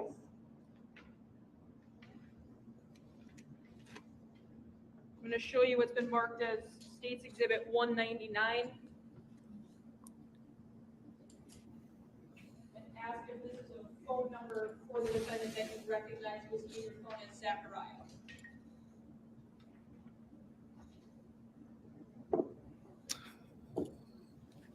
Yes. Crass, but can't So argue. we have that first message this at 5:36 p.m. on the 6th of March. Did he send you a text that says, "Go do your vacation proper. It's Friday. Probably going to be almost as memorable as Saturday. Travel safe. No coronavirus or herpes if you can help it. Never know what kind of bug you might catch on vacation. Sometimes Oh my God. what happens in Vegas doesn't stay in Vegas. Oh, God. I don't want the kids to get pink eye or make the coronavirus deadly." No, that's the worst text message ever. Then moving down a little bit. Maybe he resented her a little bit, just a little bit. Since your new somebody is looking to see you as soon as possible, what if I keep the kids Tuesday night as well? Don't want you to have to sneak anyone into the house after sending the kids to bed. Oh. Don't want the kids coming downstairs to Holy see crap. or hearing any sweet talking. Might mess with them hearing you and the new boo calling each other babe and whatever. And then you respond to that. I don't want the kids to get pink eye. I love that. It's fucked up that someone is keeping you updated as they somehow think if I were to start dating again, that it's a bad thing. Second, why do you care to continue getting updates from said informants? LOL. And third, I don't need your help to find happiness. You had your chance. Many, many, many, many. Was that your response? That doesn't sound like a guy that's stalking her to me. That sounds like a guy that's telling her to fuck off. And then I just offered to watch the kids. Don't get mad because people want to give me reliable information when you don't. It just happens to be about the guy you dumped me for, I suppose. There is some curiosity. A little jealousy in that. And then his next message, talking about my last 3 years at AT&T was a downhill slide. I wish I would have made you and the kids come with. 2.5 years after that has been mostly sleep deprived, physical anguish, and crying all alone, dreaming of suicide. Not sure what popped in my back, but every day I can breathe again, and I want to rest. I want the rest of my days to have love and happiness. Okay, that's a little creepy, but okay. Yes. It's a little passive aggressive, a little bit there. Back pain at some point during your relationship? The back pain, though. During this time frame, had that gotten better? Yes, he told me it did. Told you it did. Then we have another text from later on that same day. Doesn't mean it didn't get worse. Some guy came over to hang the TV. I asked Liv if it was Leo. She said she asked Becky, and Becky couldn't help smiling. I wish she paid as close attention.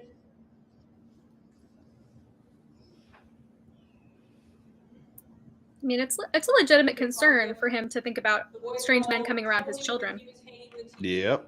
And you should probably stop probing our 11-year-old for information. Geez, cut it out. I'll fucking tell you if I'm into someone, good God.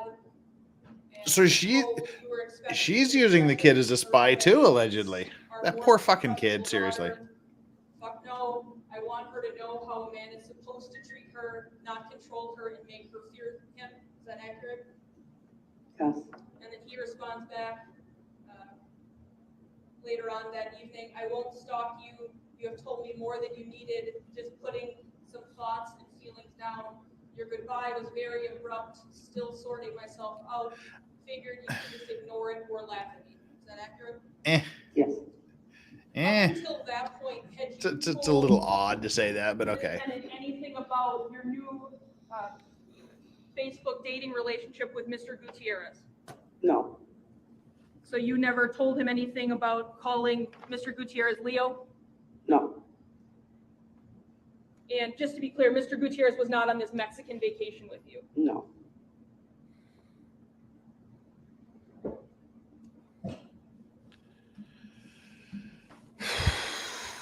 Man, it sucks so much when kids get stuck in the middle of this.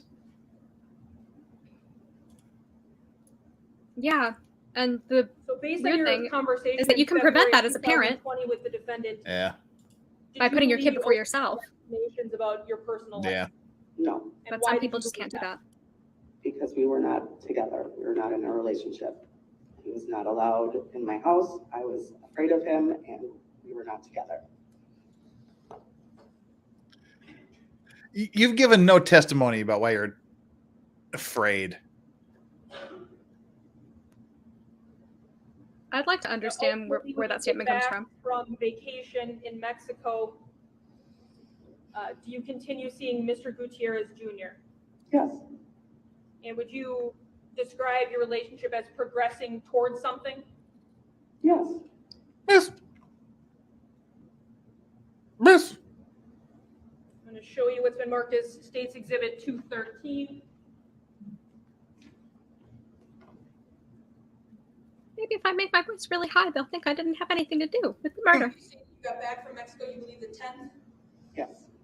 So were these some text messages between you and, starting with, from Rosalio from the 10th of March after you had gotten back from Mexico? Yes. And did they include phrases such as, have I told you that when I kissed you, that I knew you were the one for me? And have I told you that I prayed for someone like you to come into my life? Have I told you lately that I love Says, you? I feel like he answered my prayers. Babe, I honestly feel like we have happily ever after potential. Those all accurate? Yes. Okay, a little pining for the ex. I've done that. You know. You respond with, you did tell me and I like that. Yes. And then he says, love, confession time. I'm head over heels for you. Like I totally know you are for me. Like no questions asked, you are for me. This is Rosalio to Sadie, Yeah. yes? I feel some fantastic No, things that's are going to happen with us. the defendant. As part of the evidence of stalking. Now, up until this point of your relationship, I think. I'm confused. I believe she said it was from anyone Rosalio. in your life, kind of what's going on with you and this new guy, Rosalio, Gutierrez? The only one I told was, well, my close friends. So my best friend, Rebecca, other friends that were close to me. And would that be the same Rebecca, Becky, that was watching the kids during your vacation? Yes. Did you tell anything to your, at that point, 11-year-old daughter regarding this new relationship you were starting? Okay, that's Rosalio, whatever. Yeah. And Okay, why yeah. was that? All right. Okay, got it. Whatever. All right, got it. Because it was a new relationship and it was kind of new territory for me. So I didn't really want to talk to her about that yet. It wasn't I didn't feel it was appropriate. If Rebecca's your best friend, you're telling her all this shit. Come on. Is your daughter kind of inquisitive? Yeah, for real. And your daughter, She is. you're very both curious. being shitty to your daughter. So whatever.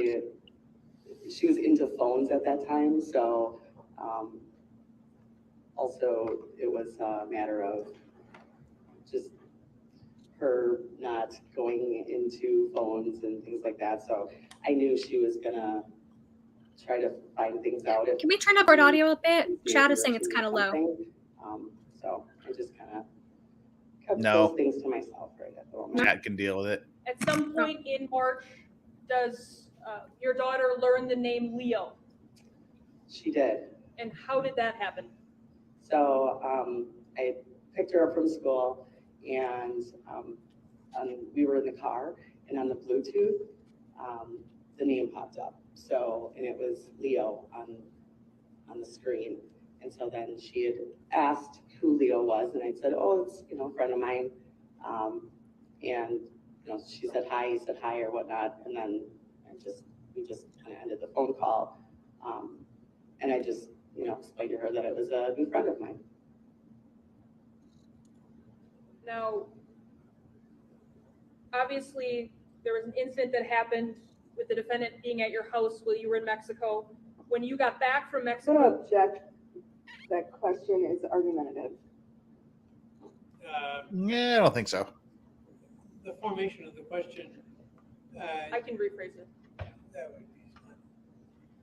After you found out the defendant had been at your home in the early morning hours while you were in Mexico, after you returned, did you set up another meeting with him? Nope. Judge, same objection. The problem is your formation of the question imports. I'll rephrase again. Thank you. After getting back from Mexico, did you set up another meeting with the defendant at the chocolate factory? Yes. Ooh. And what is the chocolate factory for those of us that aren't from your area? Anal. It's just a sub shop, like a sub sandwich Sorry. shop. And what was the purpose of this meeting at the chocolate factory with the defendant? At this time, I had papers for working out a schedule for the kids. So I wanted to discuss like an amicable schedule and agreement so that he could see the kids, and that it wouldn't be while I was at home and like it was before. So I just wanted to sit down and come to some kind of an agreement that maybe we could agree on to take to like the courts and just, show them that we agreed on the schedule. And so that was my intention of that meeting. And you indicated that was your intention. What do you mean by that? My intention was to meet to discuss the children schedule for the kids and something that we could agree upon. And did the I just defendant have hate that people same that goal use in mind, kids or as was weapons also against trying each to do other. I other hate things that so during I'm the going much. to meeting? object as far as speculation. Well, based on his answers and responses, I think. Well, but for starters, this is a leading question. What did the defendant say during this meeting that was perhaps different than what your intention was in having the meeting? He wanted to talk about how he wanted to get back together. So it was, he didn't want to discuss that. He wanted to talk about why we weren't going to get back together, why I couldn't, he just tried to get back together with me. It was more about that. And what was your answer to him about wanting to get back together? I again just kind of iterated that the relationship was over and that it just was past its point. So it was more about the kids at this point. I just wanted to come up with something agreeable for the kids. And after this meeting, did the defendant finally give up trying to get back together with you? I'm going to object, speculation. Just saying. What, if anything, did the defendant do after this meeting towards you that made you believe potentially he wasn't ready to give up on the relationship yet? He would constantly text me, call me, send me, you know, emails, these kind of woe is me emails, and just try in every direction to try to get back with me, or just try to like almost in a harassing way, like just constantly emailing me all hours of the night, texting all hours, bringing me flowers, just doing all that creepy shit, giving you flowers.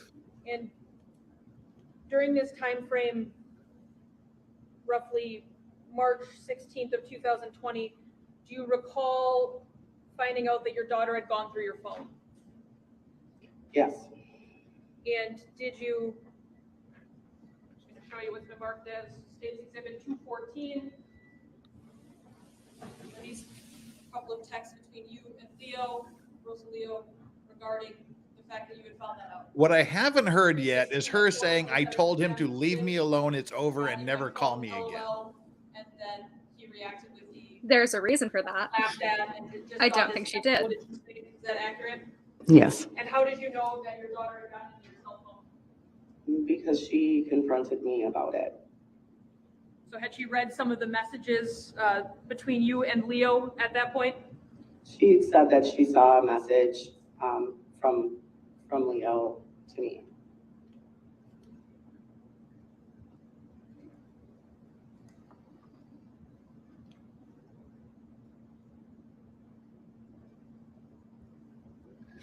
Right. She kept coming back for years, so that's how they played.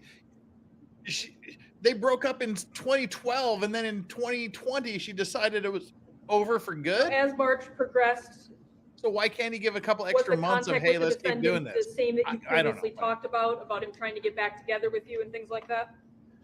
Yes. I'm going to show you States 200.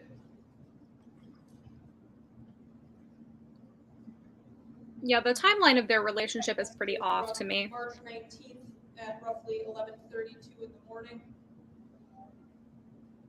I'd like some elaboration on why she was afraid of him. Well, you getting your Yeah, hair she just pulled threw while that you're out. in the mood She tonight, just threw that little hot tomorrow, potato out there. I'm not sure what time I will be home later, and if I have the kids tomorrow. And you respond with WTF, either help or don't. Is that accurate? Yes. What was this conversation about?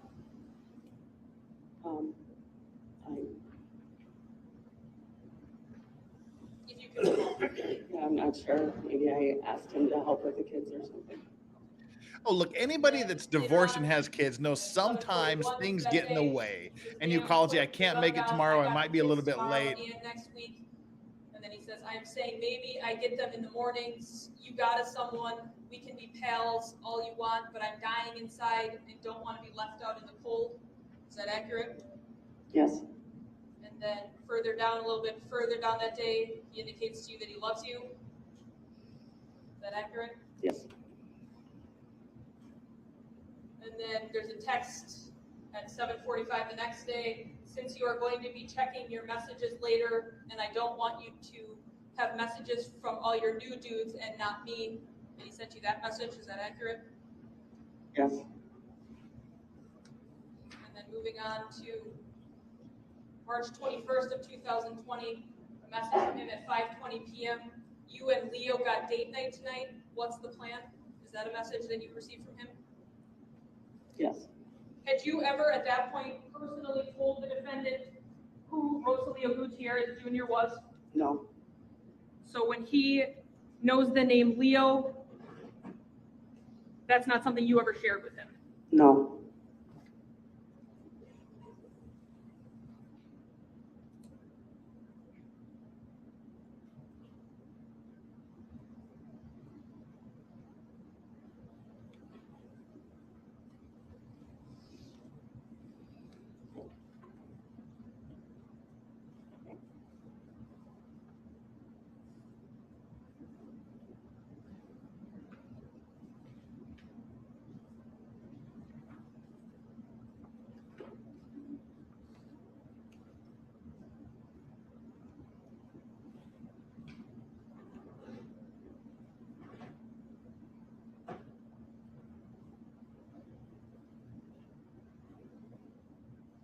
Now, subsequent to some of those text messages you just saw from the defendant, does he continue to do things to try to get back together with you after that? I'm going to object as far as speculation. Again, I haven't heard any of this. I told him to stop calling me and never talk to me again.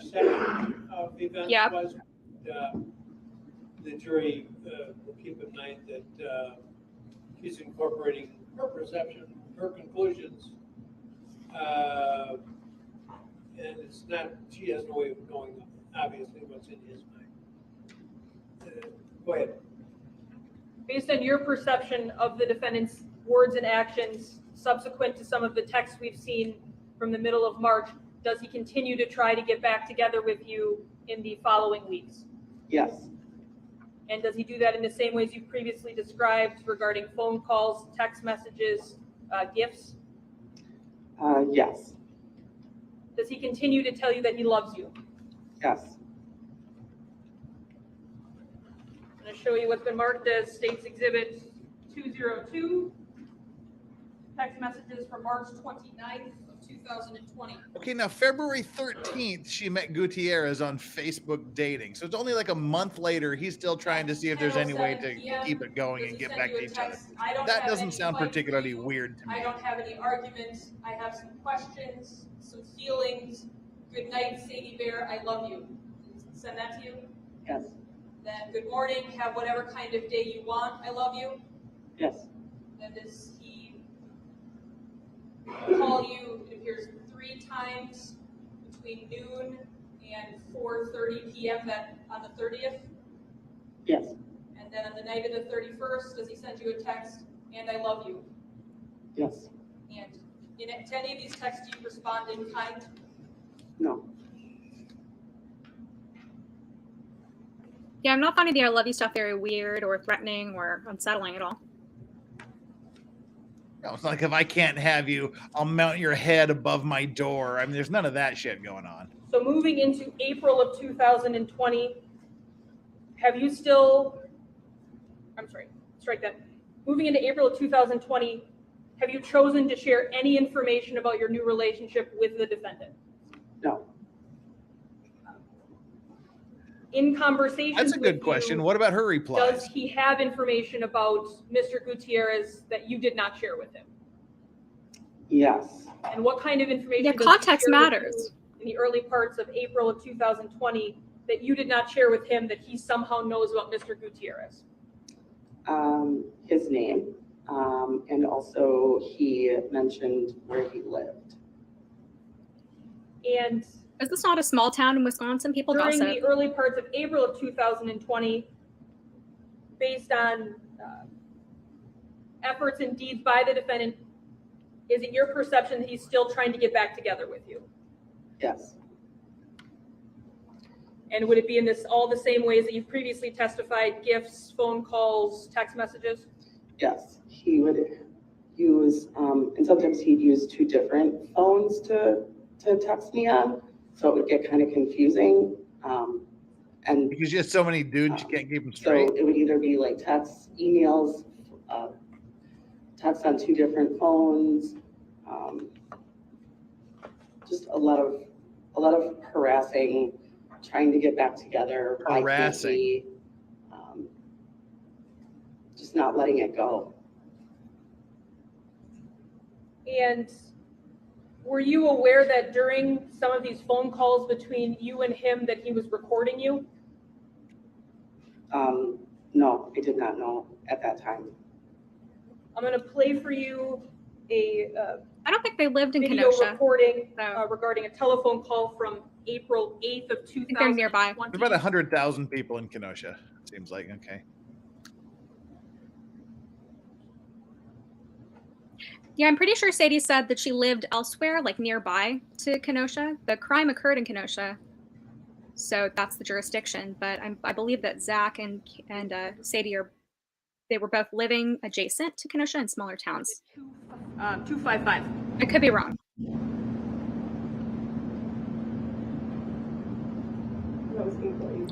Whatever it is, it sounds like their friend group was pretty gossipy, though.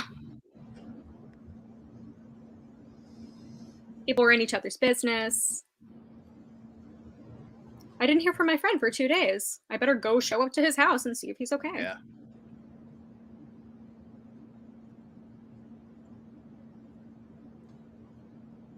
Although, to be fair, I think that's a whole other thing. Sorry, if you don't mind just pausing, if you could just let us know the timestamp of where you started playing it from. Yes. Pretty savage, though. I kind of enjoyed those. Yeah, yeah. 9:04. What did you tell her to be careful not to catch herpes? That was pretty hilarious. No, it's not any fucking excuse. I'm trying, but you're not giving me this thing. You just want to keep confronting me about something that isn't fucking together. I'm not asking for it. Well, I don't know what you're asking. Stand the fuck over here. Leaving you your space. I send you a text message. I get a cold fuck off every night. No, you don't. Yeah. I say good night to you just the same as you say to me. It's not good enough. Fine, it's not good enough. Is it ever going to be? No, you don't. You don't say it the same as I say to you. And that's okay. That's okay because I earned it. I know I did. I'm not trying to not say I love you to you. I'm trying to play every card I can to say if there's a future here. Every time something happens and I'm like, fuck, right, you answer it? You see? You see how you're pushing me away? Dude, I'm fucking dying over here. I'm asking for your time and attention. I'm asking if we come together as a couple and raise our fucking kids. I don't understand right now. I don't know you're not safe right now with you.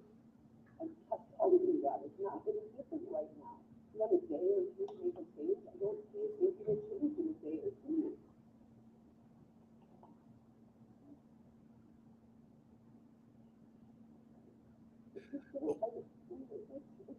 Not a day, it's a month now. One day I love you. Not a month now. That's 4 weeks, 3.5 weeks.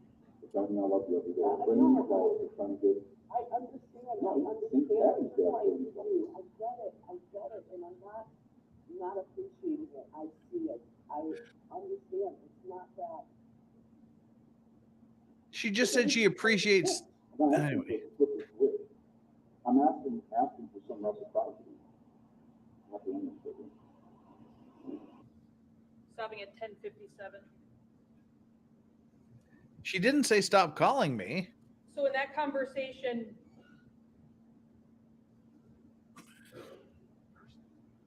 that was very hard to hear. Yeah. Did you recognize the two voices that you heard? Yes. And who are those two voices? That's Zachariah and myself. And did you know that that was being recorded? No. Doesn't matter. As far as I understand it, Wisconsin is a one-party consent recording state. You indicate that you perceived he was trying to get back together with you. Is that what you're talking about? Yes. And did you have any interest in getting back together with him? No. Did you tell him that? How would you explain that to him when he would bring this up time and time again? I would just try to explain to him that, that I still, cared about him, as the father of my kids, and that I wanted things to be, as civil and amicable as possible, but that we just couldn't be in a relationship. It was just too toxic. It was too. I just kept reiterating that to him that, I didn't want it to be ugly. I just wanted it to be done. I didn't hear that in that conversation. Now, in this time frame, are you still seeing, this would have been April 8th of 2020, are you still seeing Mr. Gutierrez? Yes. And is that relationship progressing towards something in your opinion? Yes. I'm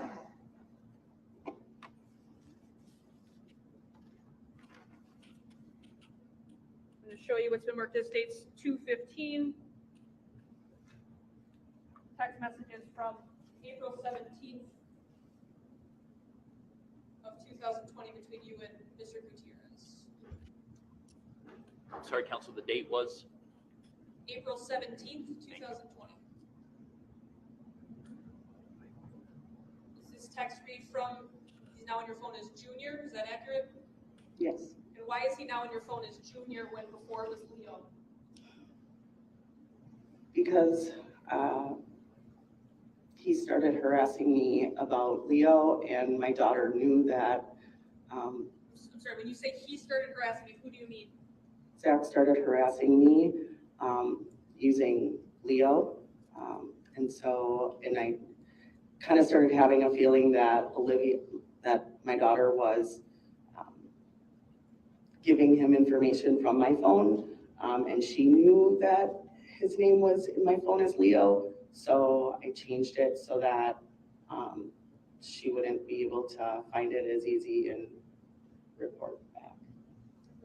So April 17th, he says, babe, I miss you.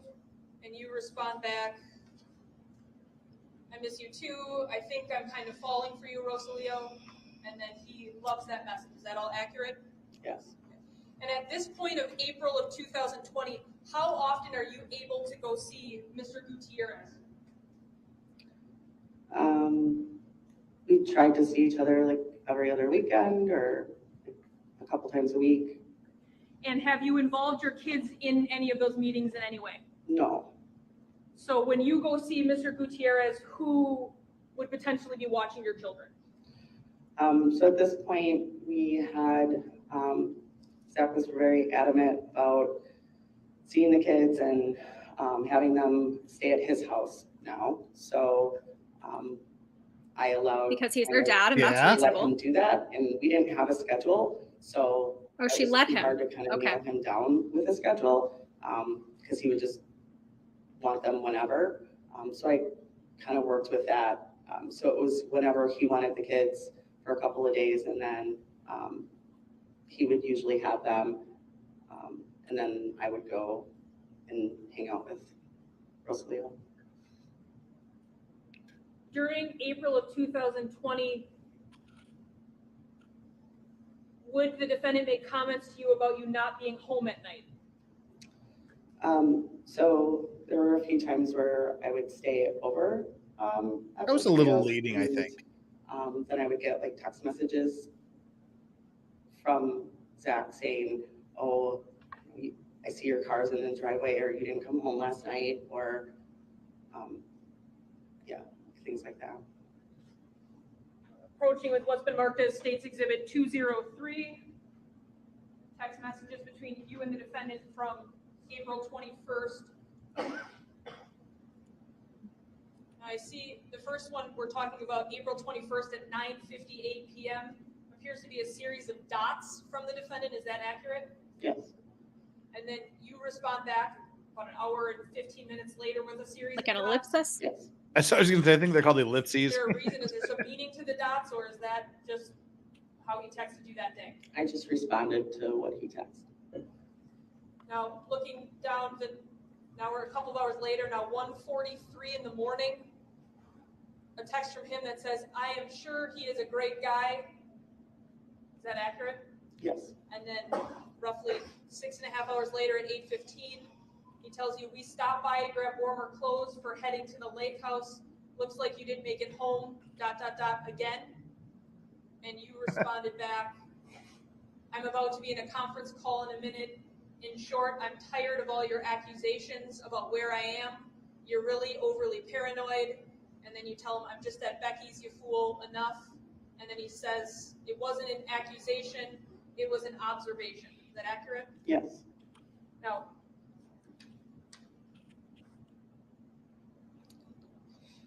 in terms of that day, did you talk to the defendant about what your plans were after you dropped the kids off? Did you give him a play-by-play of what you'd be doing that night? No. And why not? Because Yeah, she doesn't have to. Business. Yeah. I wasn't in a relationship with him, so he didn't need to know what I was doing and where I was coming and going. Fair enough.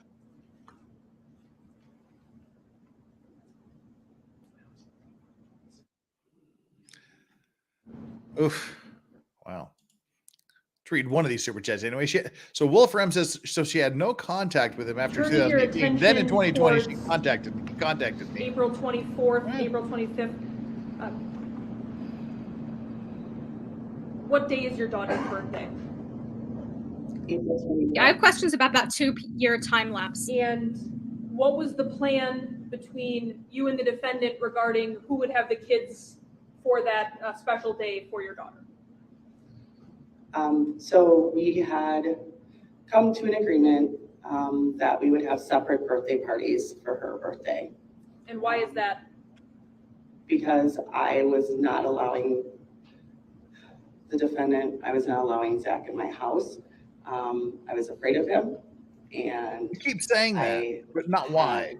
Suspicions that he was keeping tabs on me, so I just wanted to keep him as far away from me in that situation. So we agreed to have birthday parties at his house, one at his house and one at mine. He had bought our daughter a skateboard, and he wanted to present the skateboard to our daughter as a family. And so I agreed to meet them at his house to do that. And so the plan was that my daughter and the kids would stay at his house the night before her birthday. So then I could decorate the house and get everything else set up for her birthday party after his house. So the plan was then the next morning I would go to his house, meet the kids there, present the birthday present to Olivia or to our daughter, and then take the kids back home with me, and then we would have our birthday party there without him. And on the night of the 24th, did the defendant take the kids to his house as planned? Yes, he did. And did you then have a company come to your house that night? Yes, I invited Rosalio to come over. And was he going to help you decorate for the birthday party? Yes, we eat dinner and he helped me decorate. And did Mr. Gutierrez spend the night that night? Yes. And did something happen in the early morning hours that caused you concern in terms of hearing something? Yes, so we were getting ready to retire, to go to bed. I don't know, it was like 2:30 in the morning. We just laid down, and then I heard the doorbell ring. And I was kind of like, what's that? And I got up, and we both got up and went to the door and I didn't see anything or anybody. So then I went to the window. I have like a bay window that was outside of my bedroom, and I kind of opened up the blinds and peeked out. And as I peeked out, I saw a black car going past the road right in front of the house. And I just assumed, knowing that Zach had a black car, that could have possibly been him. So that's my thought, was that, oh my goodness, he was here at the house and rang the doorbell or something. Wait, assumed? She assumed? Because it could possibly have been him? And you indicated, obviously, Mr. Gutierrez was there that night. Was the plan for him to be at the party the next day? No. Yeah, he was there that night. I kind of briefly told him I thought that my ex had been at the house. And so then that morning, he went out to his truck and he came back in and he was like, hey, did I go in my truck last night? It's like, no. And he's like, well, everything's all messed up in my car and things are like outside of my glove box and they're laying on my console. And he's like, I think he may have gotten in my car last night. I'm like, oh boy. So did I go in my truck last night? That's a weird question. You wouldn't remember? We just kind of parted our ways. I said, I have to go to this birthday party. And we agreed to talk later. We're just going to show you what's on State's Exhibit 1, photograph number 1.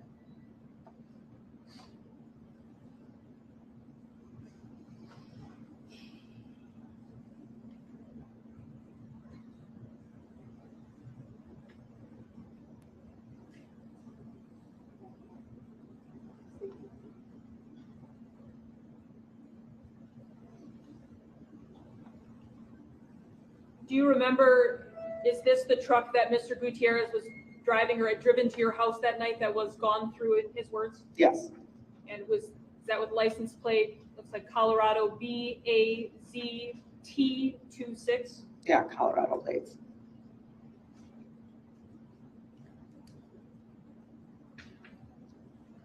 Now, you had talked about what the plan was supposed to be for your daughter's birthday. What ended up actually happening on the 25th after the doorbell incident early that morning? We went to, I went to his house and had the get together. And Zachariah's sister surprisingly came into town unexpectedly to surprise her daughter. Her daughter was very happy about that, and she was not very happy with me. She refused to hug me or kiss me that day. She didn't talk to me very much. I kind of had a feeling that something was off, and that maybe she knew that Rosalio came over last night, but I didn't know how. So yeah, I'm not buying this. But then we were getting ready to leave, and our daughter asked if her aunt and everybody could come over to our house. So I had agreed with the caveat that they would all stay outside and hang out on the deck, because I, again, did not want Zach in the house, and especially after having this feeling that my daughter was hating me and it was her birthday, and it was just also weird.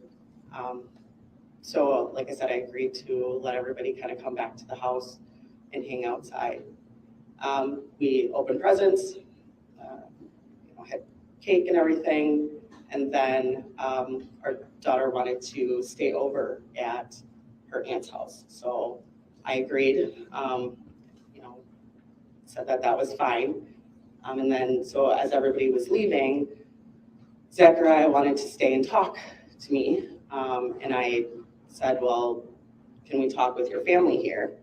And he's like, no, they can go. And I said, no, I want to talk with your family here.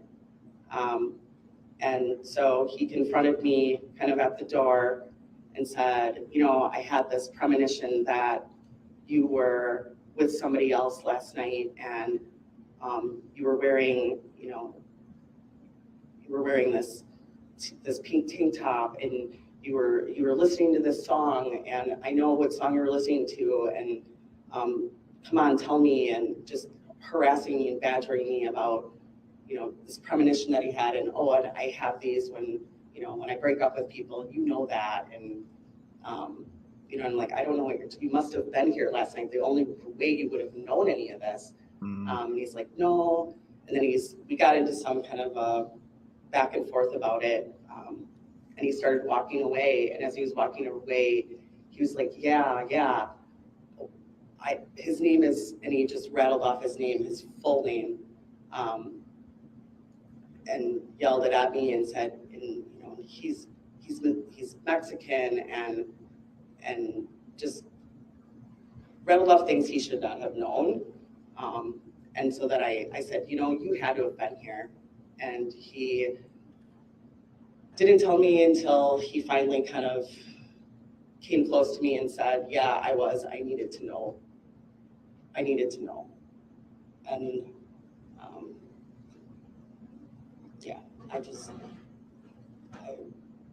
Okay, no evidence. It's a he said, she said situation so far. What he says about this is just as valid as what she said. There is no evidence. I'm going to approach you with what's been marked as States Exhibit 51 and 52. Can you just tell me what these are? If she was the only witness to that conversation, besides him. Pictures of the inside of my house, the birthday party with the... It just goes to her credibility, really. My kids. Judge, I would ask to publish these to the jury without using the Elmo, given the minors. Can I see them first? Oh, absolutely. 51 and 52.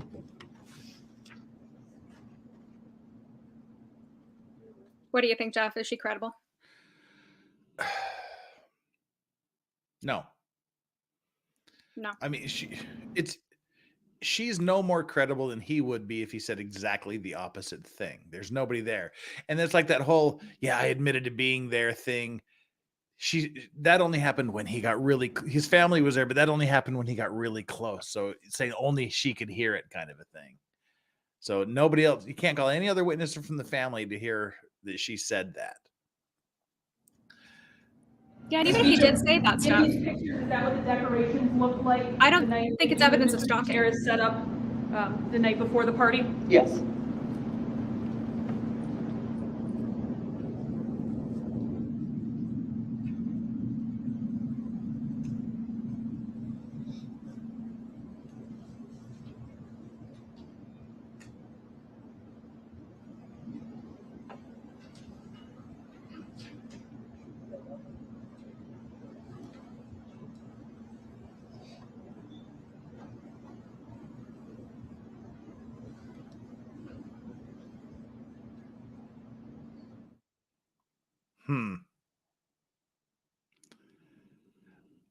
Just randomly, I would like to know what all this ambient noise in the courtroom is from this particular microphone. Yeah, they're having more audio problems than I did when I first started streaming, like several weeks ago. Like, you guys have been doing this for a while. You should be caught up by now.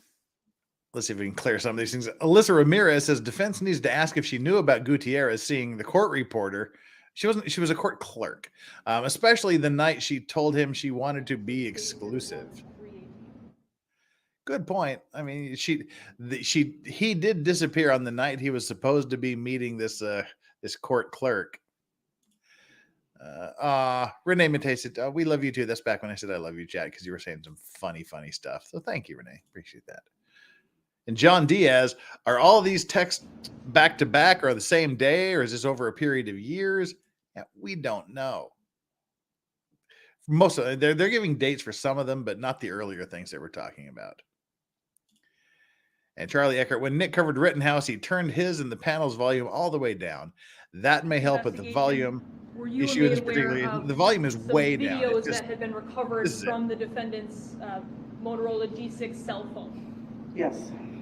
And were those shown to you at different points to see if you could identify anything in the videos as being your residence? Yes. And were you able to do that? Yes. So I'm going to play the first one, which is State's Exhibit 1, item number 318. Tell me what, if anything, you recognize from your home.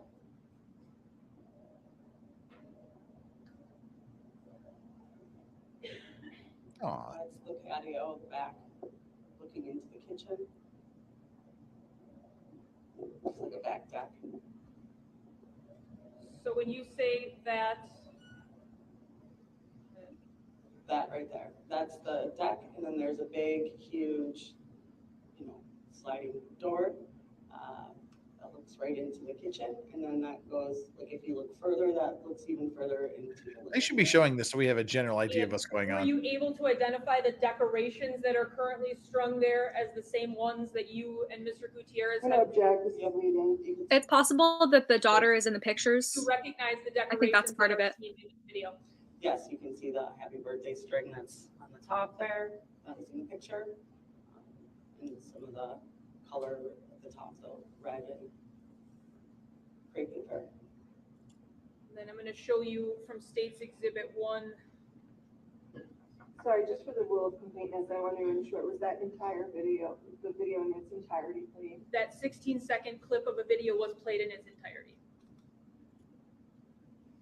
Now I'm going to show you from State's Exhibit 1, item number 319.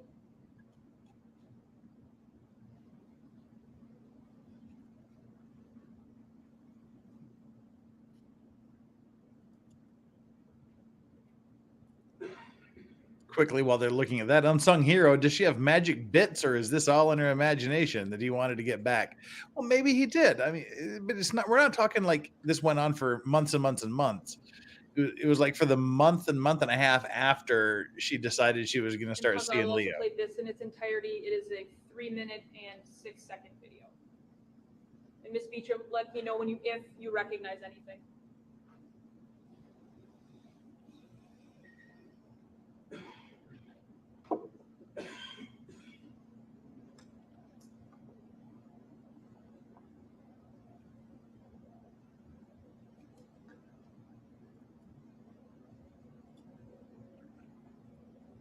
Corn Pop, thank you so much for the super sticker there. Lacey dropping a empty $20 super chat. Thank you so much for that super chat written in invisible ink. I will cherish it forever. Thank you so much. Simple Pleasure. Legal Vices. Does South Korea have daylight savings? No, we don't. So it's an hour earlier than it was yesterday for me, so that's great. Unhung Hero. Kenosha is top 10 of Wisconsin cities by population. He was from Maquon or Maquon, however you pronounce that, where there's got about 25,000 people, as I understand it. Steel Axe. Legal Vices. Does it legally count as harassment if you don't tell the person to stop? I don't know what the Wisconsin laws are about that, but I mean, it seems like you should say stop if you want them to stop. That's just me. Or you would think that they'd read it into the record if she said it. Yeah. Silver Crypto 2022, member of 4 months for the Clean and Sober crew, says, you know what happens when you assume. Yes, back when she was assuming that it may possibly have been his car that drove by. Hey, great job there. I see Law and Crime is watching Court TV's feed of this. So this is some interface between Court TV and Law and Crime that we get to see this happening here. Great.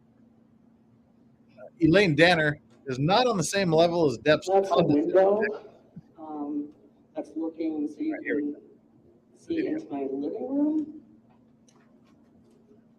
I can't see into your living room. Sorry. Those are the curtains. This is like an X-Files level UFO video.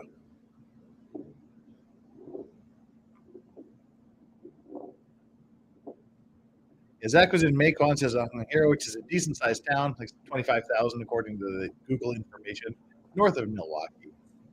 Given her new boyfriend wants to move on, she's miffed Frame's ex. Possible?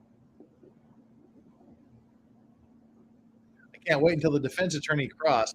I hope Mueller does it, and I hope she's brutal. Mueller should do it. This is I supposed have to be no idea. looking into her apartment. This is evidence? What are we? We're watching some sort of video. Not a video of much, as far as I can tell. It looks like something that somebody filmed on their camera phone in 2008 at a Panic at the Disco concert. Nice. It's bad. There's nothing. Like they accidentally aimed the camera into the crowd, and that's the whole thing. AA Ron, member of the Bent Halos and Broken Wings. Ooh, higher level. The first video that was shown. Her testimony is about as credible as my dog's testimony. You could see a kind of a patio and then a sliding door. Is that accurate? Yes. So where is that in reference to your house? Like what room is off of that looking into your home? So that would be the back side of the house. So there's like a side stairs that would go up. And then the deck goes around the back of the house. So it would be looking on the back deck, which is kind of big. So the back side of the house into the kitchen is where it looks directly into. And then you said the second video was looking into your living room? Correct. So then that would be the side of the house here. There's 2 windows. So that would have been one of those windows that you could see directly into the living room. Now, prior to playing those videos, you indicated that while at your house, the defendant talked about a premonition regarding what you were wearing. How did he describe what you were wearing that day to your best of your recollection? He described exactly what I was wearing, the exact color of my shirt, and exactly what I was wearing. And you talked about him referencing music or something to that effect. What was he saying about that caused you any concern, if anything? He named the song that we were listening to, and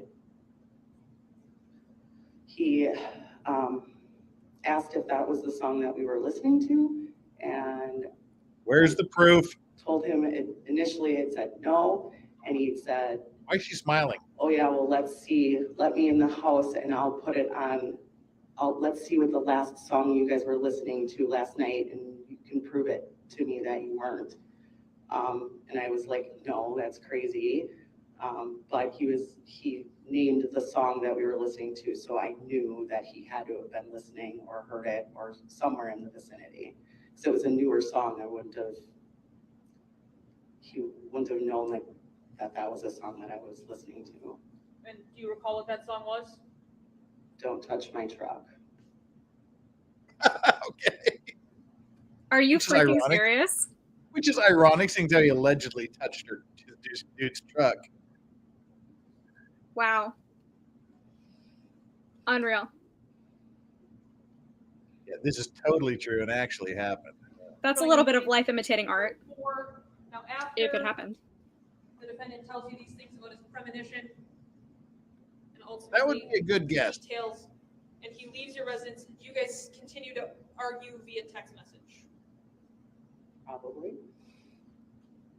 She smiles at these weird things. Yeah. April 5th at 1:55 p.m. She's scared, doesn't want him around, goes over to his house, continues to argue via text. He responds back with, I didn't say I was. These types of things come to me mostly with separations. Stalk you, I am not stalking you. Is that accurate? Yes.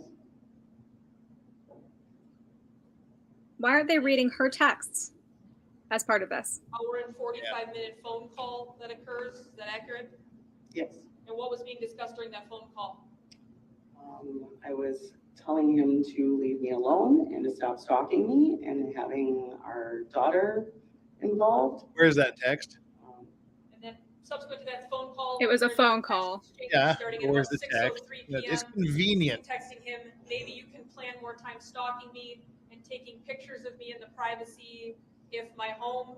And he says, what the fuck are you talking about now? And you said your lack of boundaries and your harmful actions. Is that accurate? Yes. And then he tries to call you and you do not answer? Yes.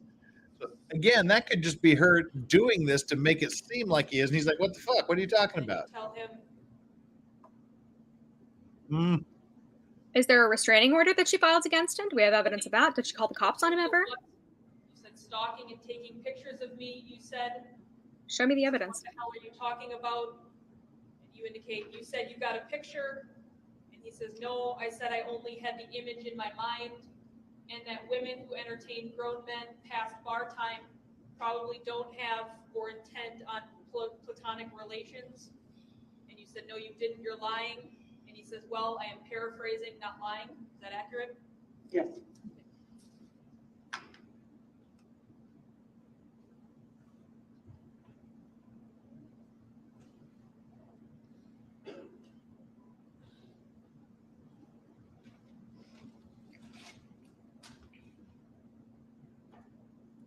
Now, during that phone call that we discussed, the hour and 45. I think, unless your question we. No, unfortunately, Judge, I'm not. No, take a break. Please don't talk about the case during the break. I'm going to try to keep it down to 10 minutes, but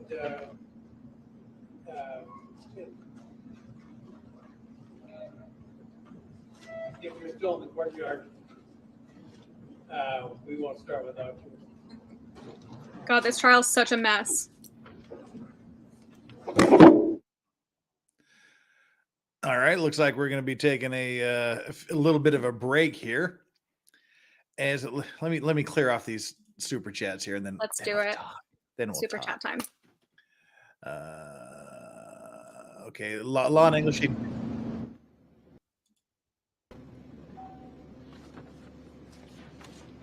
Nope, false alarm. There was just some audio there. All right. Law lands Angie. So she did tell him. I heard it. That's when we were like saying, how come she didn't say do it? 10 minutes, yeah. 10-minute break. Okay, thanks, Judge. Appreciate that. Corn Pop super sticker. Thanks you so much again. Nicholas Starr of Union Rep Labor Law says 20 minutes behind. Zach was fallback guy since 2012. Yeah, that was the deal. He moved out in 2012, and they were still apparently smashing on and off for the next 8 years. 7 to 8 years anyway. Legendary Racing, thank you so much. Minnesota man charged with killing sex offender whom he believed preyed on his daughter with a moose antler. I saw that. That was good. Kind of epic. People are saying you got to follow that. That's going to be years before it goes to trial. Flux. Is it just me, or is Zach the kind of guy that could do better than her? I mean, he's a good-looking dude, right? And this lady is old-looking. To which Corn Pop replied, Flux, WTF. During 1804, I was like super hot and he wanted me so bad and I still look good in a tank top. Corn Pop, $1.99. Lesko is a mastermind of small ducks. I have no idea what that means, but thank you, Corn Pop, for the $1.99. And finally, Kelly R. Next witness will be clairvoyant. That's quite possible. Miss Cleo. Miss Cleo. She's still a thing? Miss Cleo or no, Sylvia Brown died. I can't. One of them. Sylvester Stallone's mom died. Was she a clairvoyant? Oh, she was like one of the original TV psychics. Oh, I didn't know that. What the hell was her name?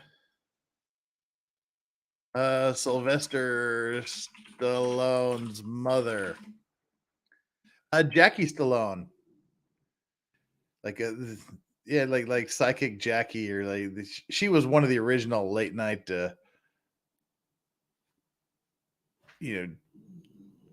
give me all your money astrologer types on TV. The more you know. Yep. All right. So here's my deal with this. It seemed to me that every shady thing that he was supposed to have done, there was a text message.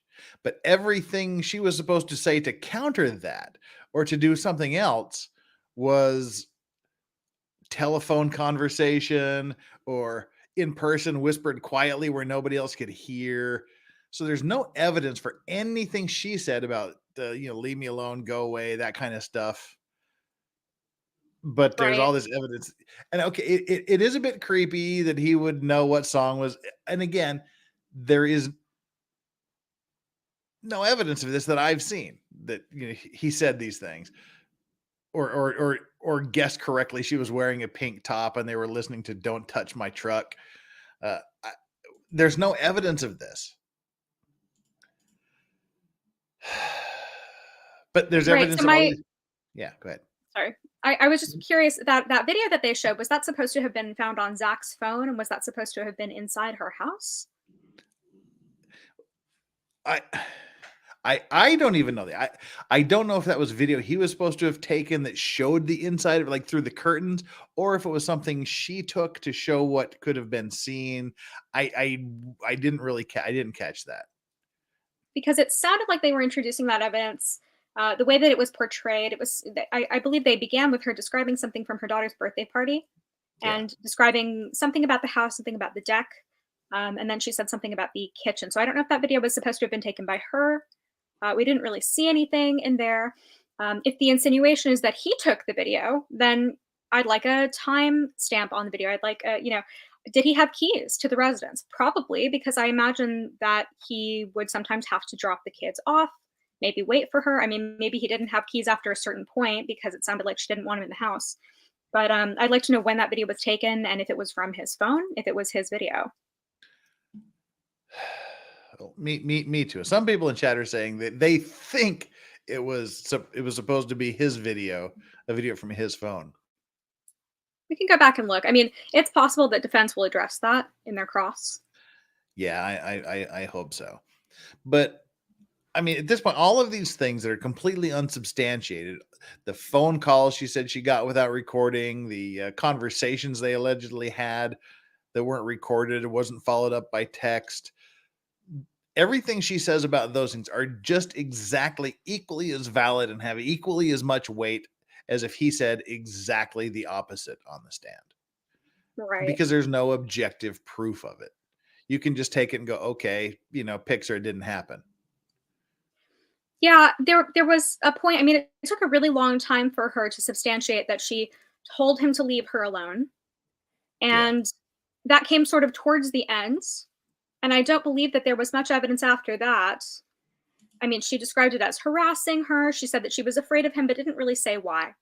And I think that any good prosecutor is going to ask this woman, well, why were you afraid of him? What occurred? Was it the way that he talked to you? Did he make threats? Were there times when you wanted to get a restraining order against him? Were there reasons why you didn't get a restraining order? What did it have to do with the custody arrangement? Lots and lots of questions. Also, she said she didn't see him from 2018 till 2020. So Yeah. am I to understand that he didn't see his children at all during that period of time? And was that his choice? I mean, it's possible that it was, but it's also kind of sounding like she might have withheld the children from him. And I doubt that that would be brought in to discovery, but I'd be curious to see what the family court documents have to say about that if they did indeed go to court, because it sounded like they had kind of a, like a mishmash custody arrangement that they, didn't really work out in court necessarily. But if she was withholding the children from him, if she was, keeping him from seeing his own kids, I could see that creating a lot of animosity and a lot of negative feelings that would be very reasonable. Yeah. Like some of those texts, you said like it sounded kind of like dramatic from him, and it's, I could see him being emotional. Maybe there's some history there with the children and his custody arrangement. Well, but then see again, there was supposedly the 2018 to the 2020 they didn't talk, but one of the first things she said was that in 2019 she was having a tumultuous relationship with him, which indicates right. They So were that's communicating a lot on a really bad level. So that's not consistent, and it sounds to me like okay. And correct me if I'm missing facts, but it sounds like that tumultuous relationship might have consisted of, I haven't seen my kids in a very long time, and I miss them. I'd like to see them. I mean, maybe they had an arrangement where she wouldn't speak to him and they would have the kids handed off or something. But I don't know, the way she described him, wanting to just see the kids whenever, I mean, he was a contractor, he worked long hours. I don't know. There's something very off about the way that she describes their relationship. And to me, assuming that, I mean, this man has the presumption of innocence. It sounds like he was a dad who was trying to see his kids, spend time with them, trying to be there for his daughter for her birthday. So I mean, I'm just not seeing the picture that she's trying to paint. I don't see him as being super jealous or super enraged. The texts don't really prove that to me. I'm just not seeing it. I don't know. Am I wrong? I think I agree. I agree. And all of these things where, she's talking about verbally, they're having this, stop being a stalker, stop doing all this. But every time she says you're a stalker in the text, his reply is, wait, what the hell are you talking about? What are you talking about? It could be ghosting. It could be either be ghosting, or he could be like, what are you doing? I'm saying, leave me alone and you keep doing this. But let's look at a couple of these. There's a couple of interesting things that I flagged here that I think might be interesting to talk about. First of all, Alyssa Ramirez, thank you so much for the super chat. It's an hour drive from Macon to Kenosha. Victim last used the phone at 9:27 p.m. Defendant used his phone at midnight that night in Macon. Seems like 1.5 hours isn't enough to murder and get rid of a body. I haven't been paying that much attention to the timeline. If that's true, it's a pretty good observation. I just haven't been paying that much attention to the timeline. Volpe Fox has passed out. Daylight saving sucks. Miss anything major? Just the ex-girlfriend testifying here. Mandy Wright says she gives me Jodi Arias vibes. Corn Pop. SOS USO proof. Okay. And CHD legal vices, but her saying it in front of a jury, and if he doesn't testify, how much will the jury take that into account? I can't speak for the jury. They could take and say, okay, well, this is the only evidence we have is what she said because he didn't put anything on. But it also depends on what happens here on cross-examination coming up. I mean, they could say, okay, where's the proof of all of this? So there's no evidence this happened. You're just making this up, right? And of course, she's going to say no. They're going to have to attack her credibility because there's not a whole lot of objective evidence to what she says that he was doing or was saying to her. But John Gary said, how could Sadie make a video on Zach's phone? The videos were found on Zach's phone. Strong proof he was stalking. Well, I mean, she could either have made it to show what she thinks he did, but I didn't catch it. I guess I wasn't paying that close of attention to that particular spot. Whoa, that was weird. Are you going through your speaker? That was weird. Okay. So like John Gary said, I assume that it was probably video that the defense had to disclose to the prosecution, this video on his phone, or it was video that they extracted from his phone or whatever. But let's say that video did come from Zach's phone, and it was showing the interior of her house through the curtains, whatever the hell that was supposed to have shown. First of all, Zach, if that was on your phone, you're an idiot. But two, strong proof he was stalking. Yeah, lurking around someone's house, taking videos through the window would be pretty good proof that there was at least something going on that shouldn't have been going on. Whether it rises to the level of stalking, like is like a one-off stalking, I don't know. But even if all of this is true, he's been charged with murder and stalking. It may be proof of stalking, but stalking someone is not necessarily proof of murder. I mean, you can stalk people and not murder them. That's true. And so far, I haven't seen really strong, clear evidence of stalking. I've seen, a little bit of drama in the texts. It sounds like they had a very tumultuous and very involved relationship. I don't know exactly what he saw in her, but ultimately, I mean, the stalking charges are there, so maybe that's something that they can substantiate. It does not rise to murder for me. I'm not seeing the evidence of a murder yet. When Papa Mama versus, does he have an alibi for the time the guy went missing? It's apparently like a 2-day window he went missing. He's like, oh, people haven't heard from him from 2 days. Let's go find out what's happening. There's just a lot of holes. Go ahead. A lot of what? A lot of holes. Yeah, I wanted to go. I noticed that so PG Keen mentioned in the chat that if we had been listening, there was a statement made by Sadie that in 2019, the defendant chose not to see his kids, that he didn't see them and he chose not to see them. And I did listen to that. I did hear that. What I want to hear from Zachariah Anderson is, yes, I chose not to see my children in 2019. I was dealing with back problems. I was in a lot of pain. I wasn't in the place where I could see my kid. It's all very one-sided. And if you take her word for it, then sure, but I don't necessarily trust or believe this witness yet. So I'd like to see it substantiated that he made no efforts to see the children and that, custody was something that he was not capable of at that time. So she says that he voluntarily didn't see them in that year. I heard that, but I would like to substantiate that because it's possible that he made efforts and it's possible that that created tension. There's so many possibilities out here because it's not being pinned down by the prosecution. Just considering it's a very toxic relationship. Yeah. You have the 12-year-old daughter spying back and forth between the parents, going through her mom's phone. I mean, when a kid is doing that, like going through her mom's phone, and Sadie's testifying that she felt like her daughter hated her and was angry at her on the day of her birthday or something like that, and that was weird. Like, there's clearly some animosity in the family, and it doesn't sound very healthy for the minor children. It doesn't seem like a good environment. I feel bad for those kids. I really, really do. I do too. Mr. Stellar, thank you so much for joining the Clean and Sober crew, our newest member. Deeply appreciated. John Diaz, so if he took his kids for the night and she has Leo as a guest, who did he leave the kids with while stalking her? That's what the prosecution is saying. He, on this night when he took the video, had his 12-year-old daughter there and left the younger kids home alone. That's what the prosecution's saying.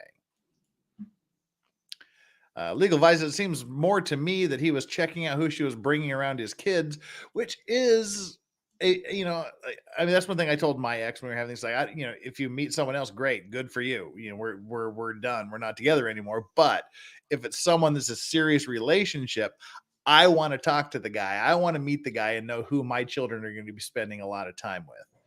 But creeping around the house with videos, that's a little bit suspect if we assume that that's actually what happened. Which I would like to know more about the videos.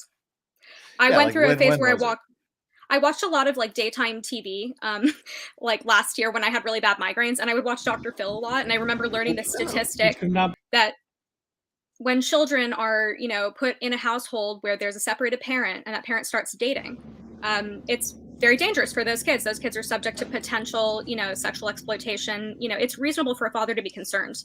It sounds like he was a concerned parent who was involved in his children's lives and trying to protect them from a stranger who he'd never met, who he didn't know. And that's reasonable. Even if he was lurking around the house, taking pictures through the window, that might rise. It might rise to the level of stalking. But where is the proof that it was murder? Convict him on the stalking charge if you have to. The murder is kind of a sticking point. I'm not there. I'll have to listen to the jury instructions on what constitutes stalking in Wisconsin. Yes. To see whether I'm convinced of that yet or not. But murder is still miles and miles away. Kelly R says you can take your family out in 7 minutes and clean up and be 10 miles away, according to science, and 12 jurors, don't you know? Murdoch reference there. Good job.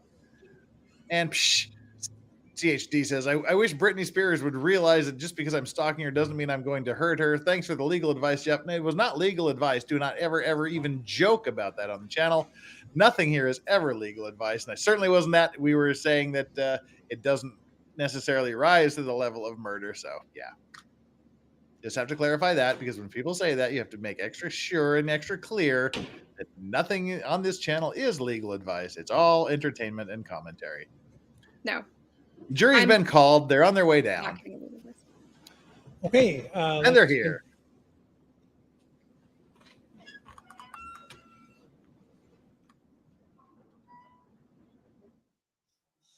And the audio went away again. Wasn't there a speck of the victim's blood in the van? No. They didn't test it to see if it was blood. The best they could say was it was DNA from a single source, and that single source was male.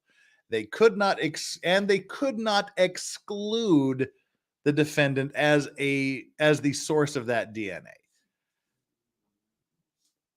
One of the people gave their opinion that to a certain degree of scientific probability it was him, but they didn't prove that. They didn't say conclusively. If the DNA evidence is clear, they'll say it's like a 1 in 30 trillion chance that it wasn't him, or a 1 in 3 trillion chance that this DNA did not belong to him. They could only say they could not exclude him. So yeah, we don't know what that was. And even the even the lady that collected it and the guy who did the peer review of her, they both said that they don't know if it was skin cells, or they said it wasn't semen, it wasn't spit, and it wasn't hair. That's the best they could do. It's not semen, it's not spit, it's not hair. They know it came from a single male, but they couldn't say who it was. They just could not exclude the defendant. Yeah, correct me if I'm wrong, but if you're transporting a body in a van, I think that there would be more than one speck of potential DNA evidence in that car. No hair, no fibers, that just an incredible lack of physical evidence. Especially when the alleged victim outweighs the defendant by 50, 60, 70 pounds, depending who you're talking to. Right. Yeah, I mean, my bad. No joke. Didn't mean it seriously anyway. No legal advice ever on here. No, you don't have to be sorry. That's just something you got to do. I am not giving legal advice. Yep. Nobody does. If you have any questions about what stalking laws are in your area, please contact a local lawyer in your jurisdiction, or the jurisdiction of whoever it is that you're spending too much time fixating on. There you go. That's my advice.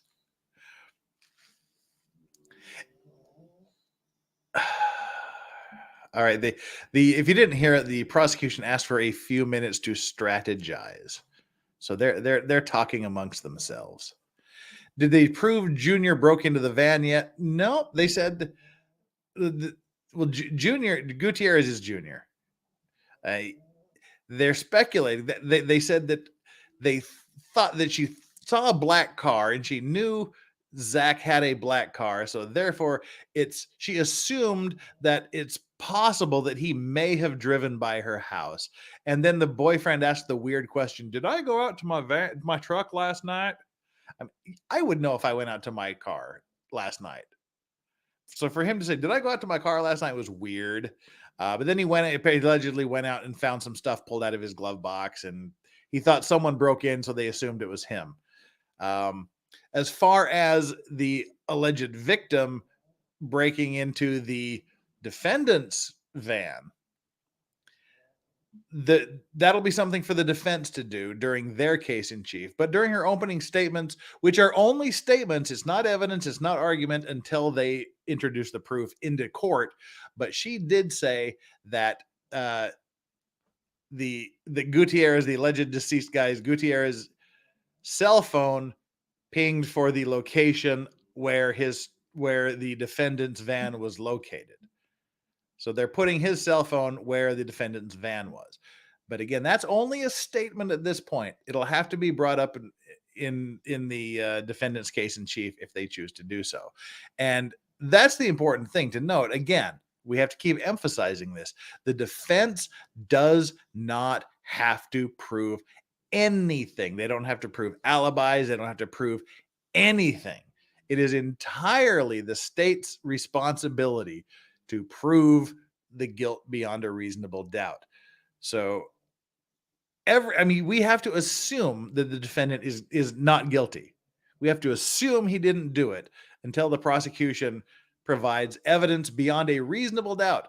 If there's another explanation that you can even say is reasonable, this maybe possibly could have happened, that's enough doubt to require a vote of not guilty.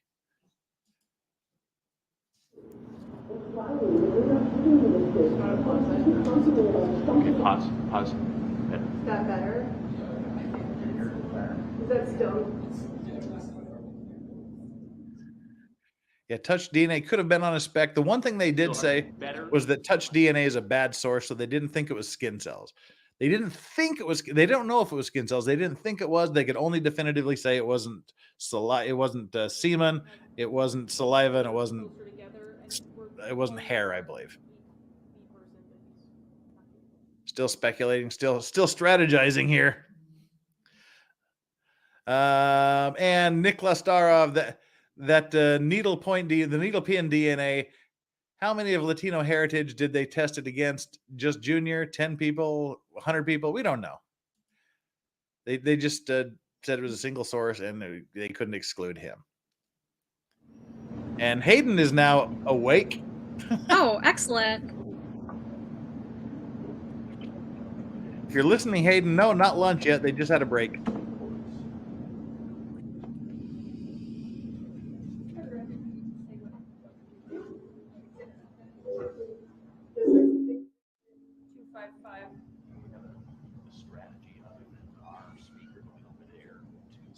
Strategy.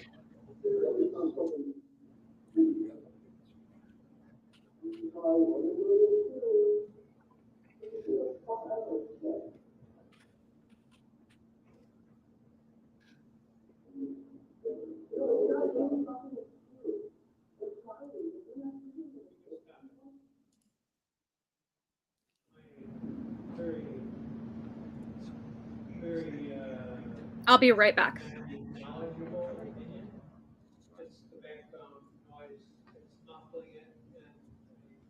Without a total revision, professional revision, I don't think you're going to be able to improve it. But that's just my opinion. And years of working with this system. I have been in here before where our investigator has been able to make things significantly louder. So He can. We have a. Was loudness the problem, or is just the ambient noise that between the? Well, I don't want to speak to the jury, but it appears to me that at least a base problem is how loud it is. Give it a try. Something that isn't fucking there. I'm not asking. So maybe double it up. We'll just put it by the microphone. They're trying to make whatever video they have more intelligible. No, that's a speaker. This is a microphone. Thank you for the super sticker, Corn Pop. You rock. But if I have microphone up here, significantly assist. Just put it on the end of Vinny's table here. Saying that they were saying that it's not that it's reliable. I'm trying to remember exactly what phrase they used talking about the touch DNA. They're like, it's not a good source because it's so difficult to get touch DNA, which would be from skin cells. So to find, like, I guess it was like to find one skin cell would be like weird.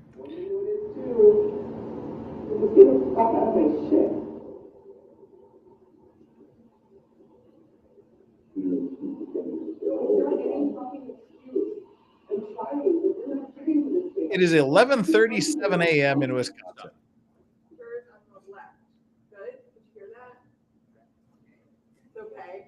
Better? Significantly better. Our other option is we can turn it all the way up and put that closer to them at the front of the jury box. When you say that, The jawbone. Yeah, Right. Well, they don't have the Rittenhouse enlarging pixel situation if they're just worried about the volume. Okay. If they start to try to enhance it, that's different. Right, so I'm gonna, with the court's permission, I'm gonna replay the telephone conversation between Sadie and the defendant from April 8th that we had previously played for you that apparently was very hard to hear, with the court's permission. What? From the same time. Yep, from 9:07, or as close as I can get to it, to 10:57.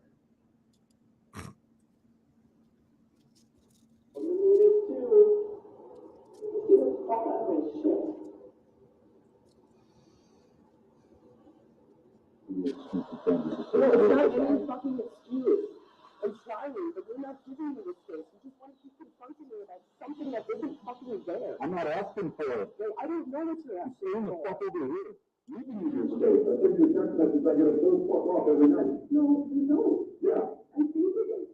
Just because you think it's not. Whale song. You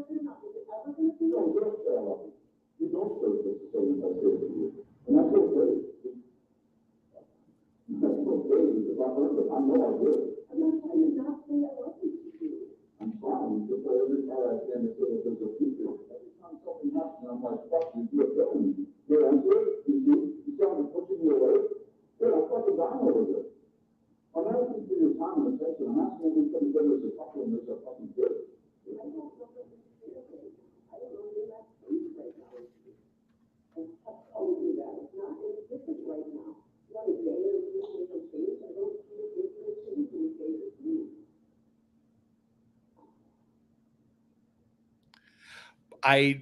I heard fuck a couple of times, and that's as good as I can pick out.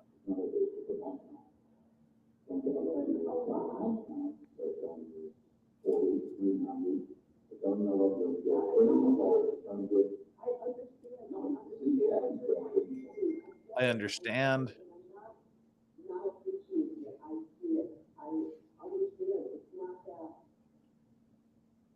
It's not that I don't appreciate what you're doing, she said.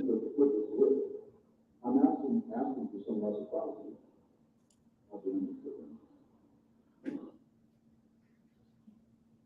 Is that better? No. It was the exact opposite of better, actually. I am.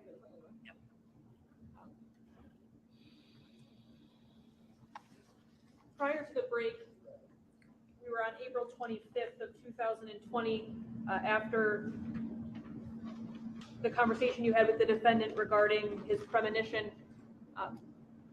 And then there were subsequent phone calls. Is that accurate? Yes. And were you aware at that time that that phone call was being recorded? No. I have a mic here.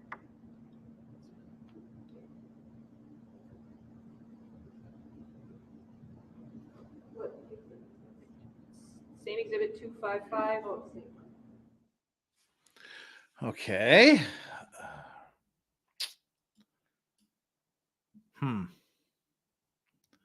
Right, we'll use a brief pause here. Daryl Smith sounds like Charlie Brown's parents. Wah, wah, wah, wah, wah, wah. You're right.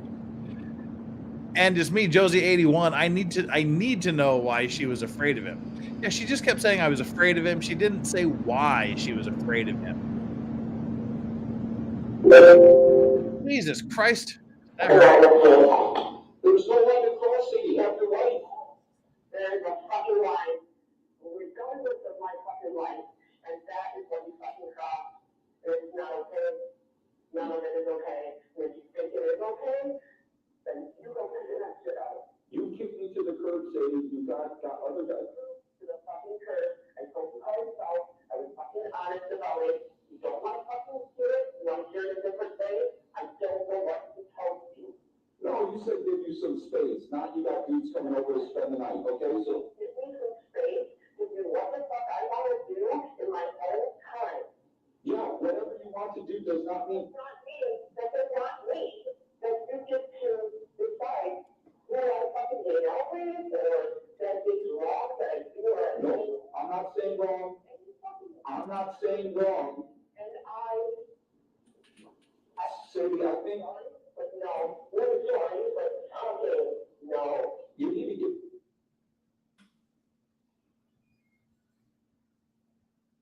Ms. Beach, you seem pretty fired up in that conversation. Would that be accurate? Yes. Sorry, just for record Yes. purposes, can I have the timestamp of when that ended? Apologies, Counsel, 3:38. And why were you that angry during that phone call?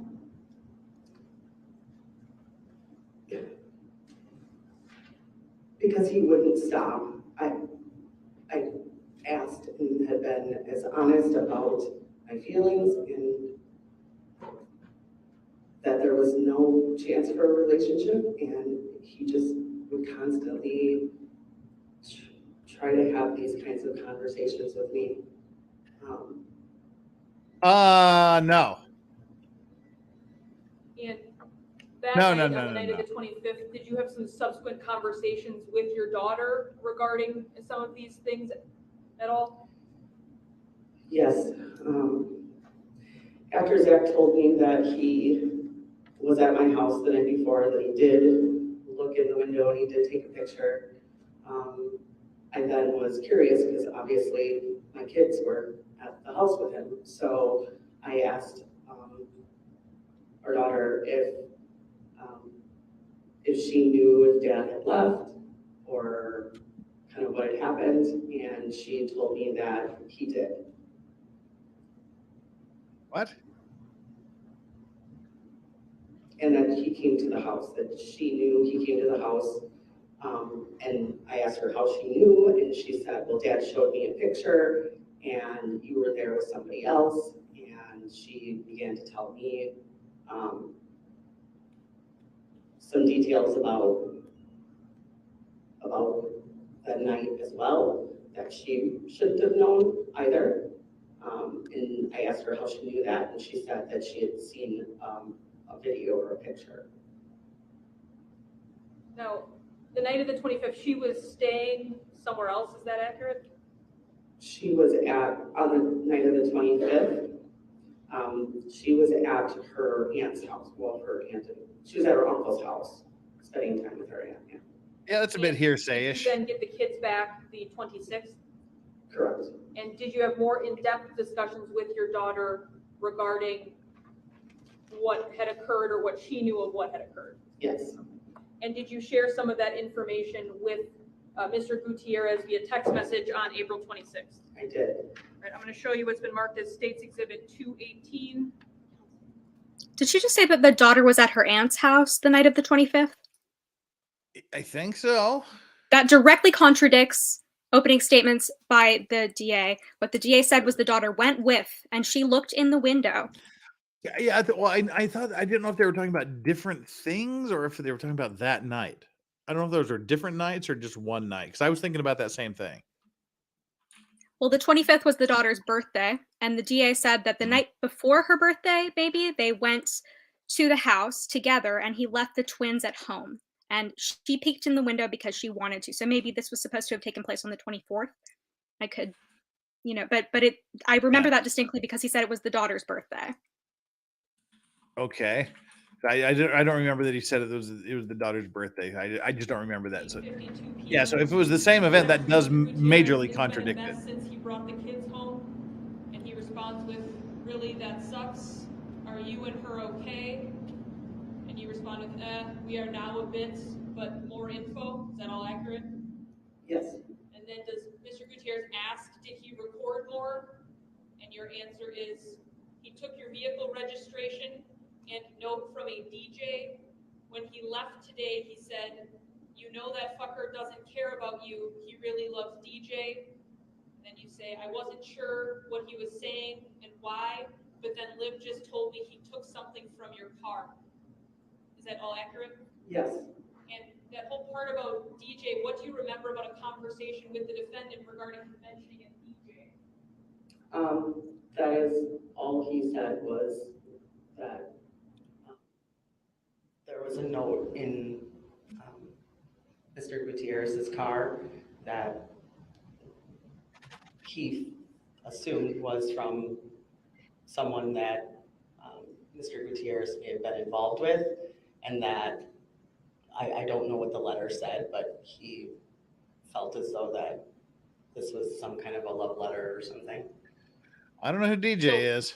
The defendant was telling you that Mr. Gutierrez really loves this DJ? Yes.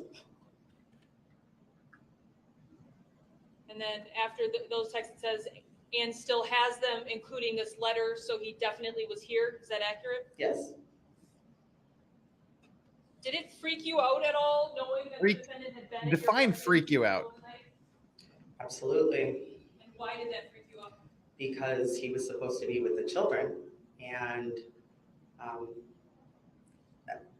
I was with the person that I was choosing to be with. So why would he need to be at my house? So freaked her out. He was supposed to be with the children, not freaked her out because she was lurking around his house.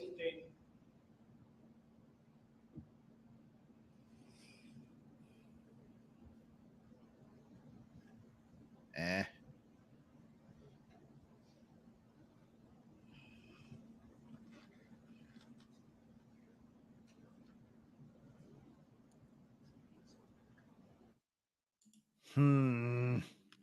Okay, I got a problem here. She was angry because in the recording she was saying, "Give me space." I mean, that you say "give me space" to someone you're still in a relationship with and want to have a little time to figure it out. She kept saying, "Give me space," not "we're over and we're done with. Leave me the fuck alone." Yes, it's not strong enough. Yeah, she was saying, "Give me some space." And that's what you say when you're in a relationship and you want some time away to figure it out.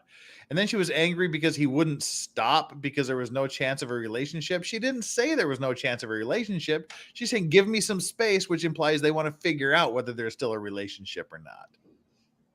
Right. If that's what she wanted to imply to him, I feel like she didn't communicate that clearly to him just based on the evidence of what she was saying. So if I were him, I would take that and say, okay, she wants space. I'll give her some space, not leave her the fuck alone forever. There is a very big difference. There is. That's not something you say to somebody who's stalking you. You don't say that to somebody who's stalking you. Exactly. That's why I'm thinking it probably doesn't, I don't know what the legal definition in Wisconsin is, but my personal definition, which may be warped, that doesn't amount to stalking. They're on a break and she's like, "Hey, where are we? What are we doing?" He said, "Okay, let's end our break. Let's end our break." And she keeps saying, "Give me space, give me space." Not, "Dude, we're done. Come and see your daughter, but never fucking talk to me again." Yeah, she doesn't sound scared. I don't. I'm just not feeling it at all. But Nicholas Starves is my internal BS detector is rumbling with every one of the state's witnesses except the guy who peer reviewed. Yeah, and he wouldn't say he wouldn't say that the DNA was the defendant's or that it was blood. He specifically refused to say that. 218. So after you had indicated, Jonathan, you need to up your poll game. So he was your polls aren't definitely even here. existing, so there you go.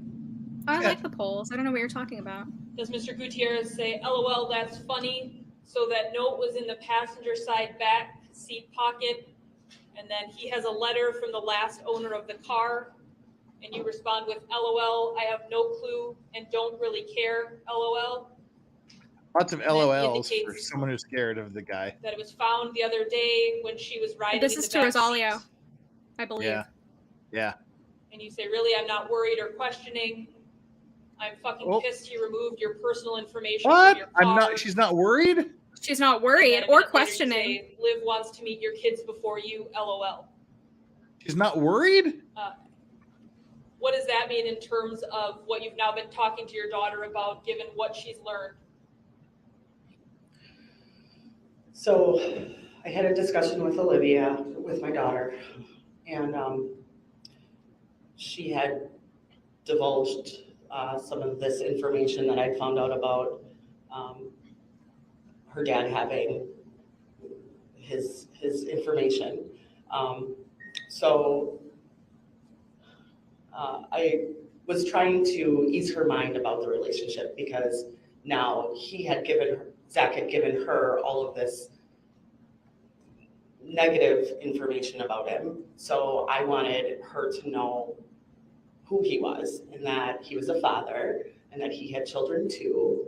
And that, you know, he was a nice person, he was caring, you know, just all of those things. And that, you know, at some point, you know, I just tried to, because his kids were kind of the same age as my kids. So just trying to make her feel a little bit more comfortable about this person and that, you know, from trying to counter all the negative stuff that she was being told. So that's what she had then said, well, as any kid would, well, I want to meet his kids before I meet him.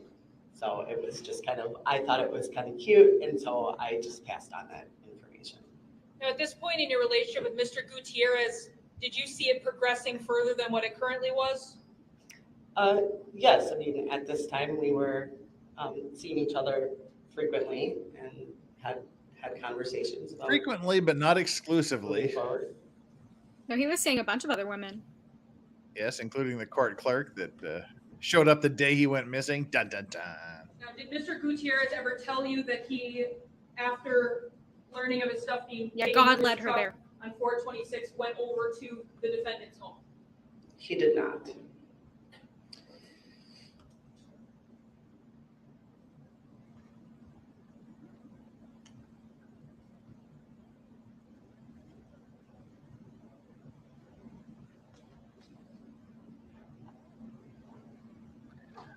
Beth Roberts says Junior's DNA was in the van. It has not been proven. They could not say it was his.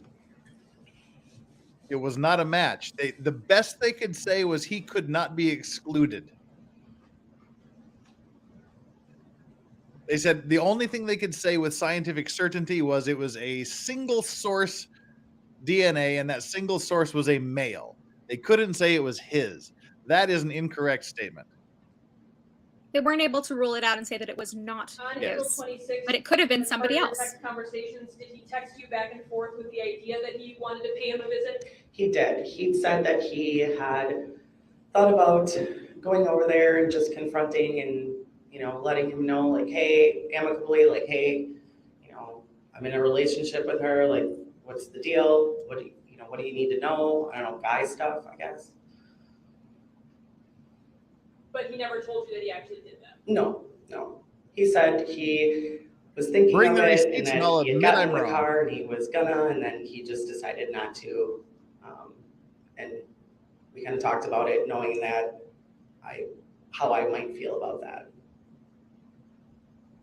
So after this April 25th incident regarding you believing the defendant had been at your house videotaping or taking pictures, did the defendant, in your opinion, or from your perception, get the message that you and he were We don't officially? object to that speculation. Did the defendant change tactics that you had previously described of the texts, the flowers, the gifts after seeing you with Mr. Gutierrez on the 25th? We don't object to the word tactics.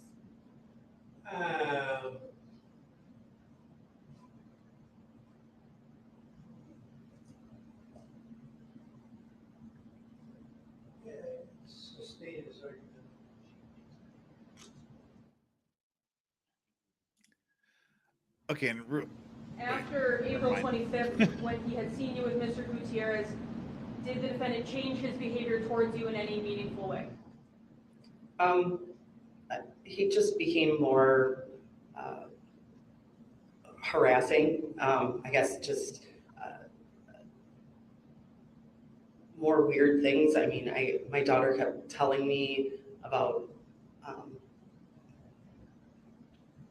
like things like, Mom, you should change your password. Dad can get into your emails. I'm going to object and ask that be struck. The question was if she had observed Mr. Anderson's behavior change in any ways, and now the testimony is that her daughter told her certain things. The objection Hearsay. sustained in please disregard the answer. Go ahead. Yes. I'm going to show you what's been marked as State's Exhibit 194. Text messages between you and the defendant from April 28th at about 2:11 p.m.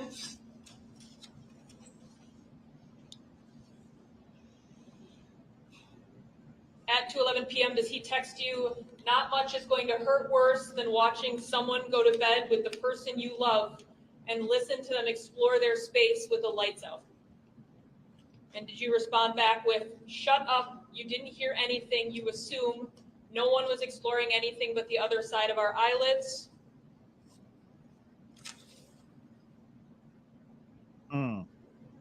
Stop assuming, you're just slipping down the rabbit hole of your imagination. And he responds back with, "Yeah, goddamn imagination.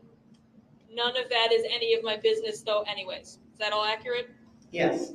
Is that what you meant by further texts that you felt were harassing? Yes.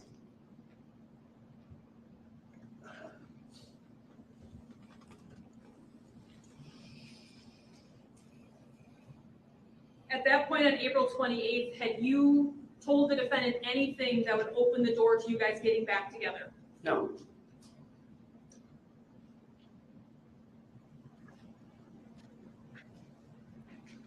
Aussie Overload! Beard's looking sharp, man. I love it. Oh, hey. Hayden's in the house. Hey, Hayden. G'day, g'day. Now, up until this point, had you ever told the defendant anything about where Mr. Gutierrez lived? No, I didn't tell him anything about him.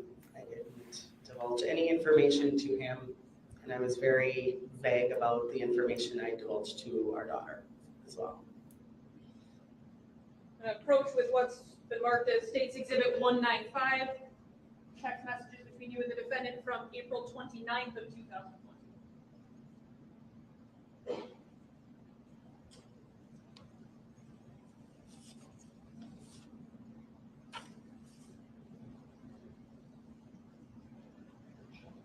Is the first text from the defendant to you at 2:13 p.m. you looking in Kenosha yet? Yes. And in terms of you looking in Kenosha yet, what is that in reference to regarding what's going on in your life at this moment? I don't object as far as speculation to what Mr. Anderson meant. Was there some change happening in your life that was causing you to move out of the home that you had currently been occupying with your children? Objection needed. Yep. Were you looking at getting new housing, or were you going to be staying where you were at? The house that I was living in was being sold, and so I needed to move. And so I was actively looking for another area to move to.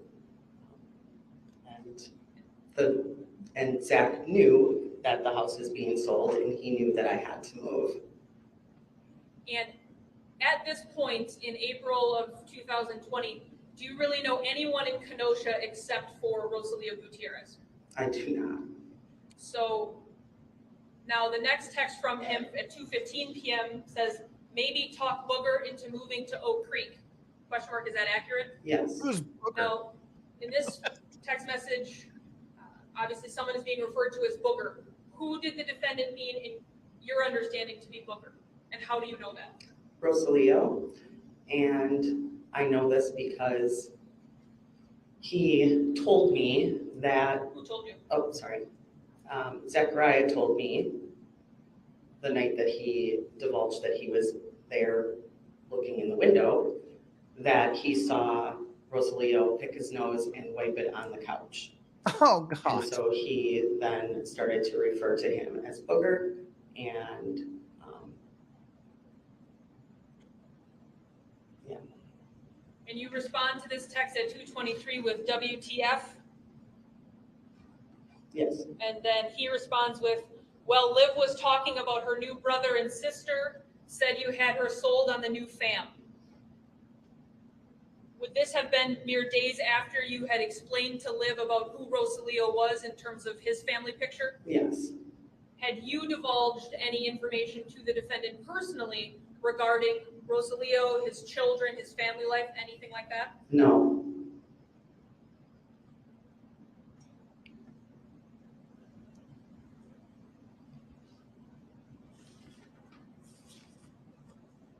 Direct your attention to some further texts What on was April. the date of that text? I'm sorry.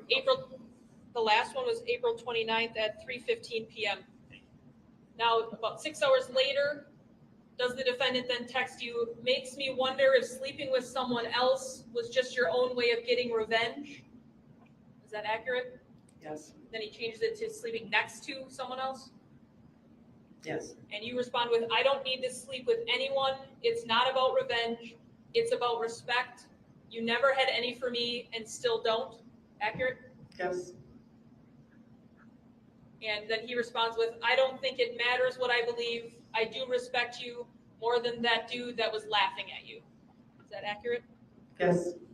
Now, up until this point, would the only time you're aware of the defendant having seen you and Mr. Gutierrez together been that night on the 25th?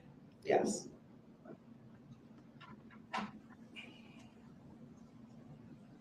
Cross is going to be awesome. We'll catch you up, Ozzy. Well, my bullshitter meter's been going off pretty heavily, so yeah, I'm expecting Cross to be good. Especially if Mueller does it. All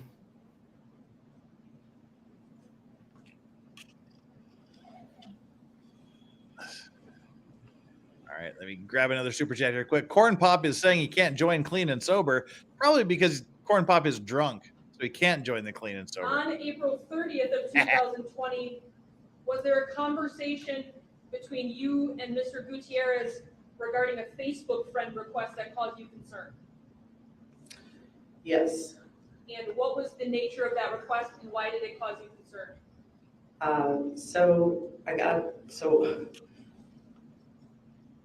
Rosalio got a friend request from a friend of mine named Candace.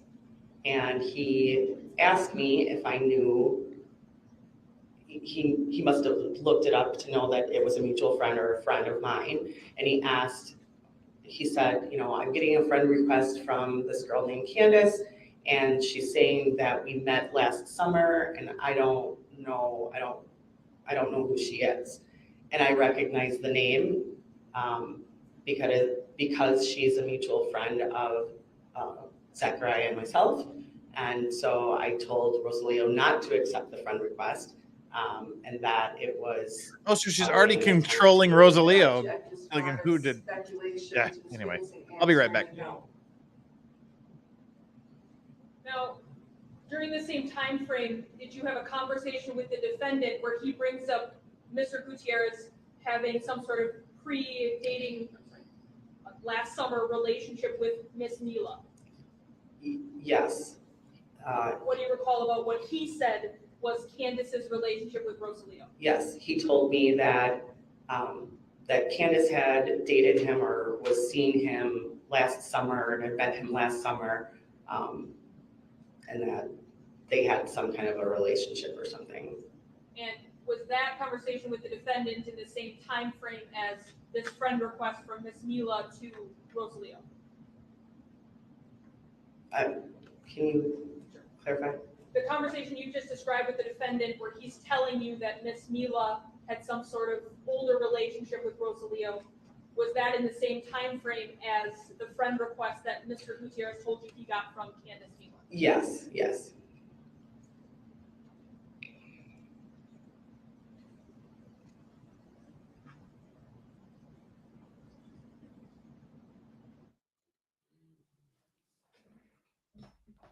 Ooh, silent.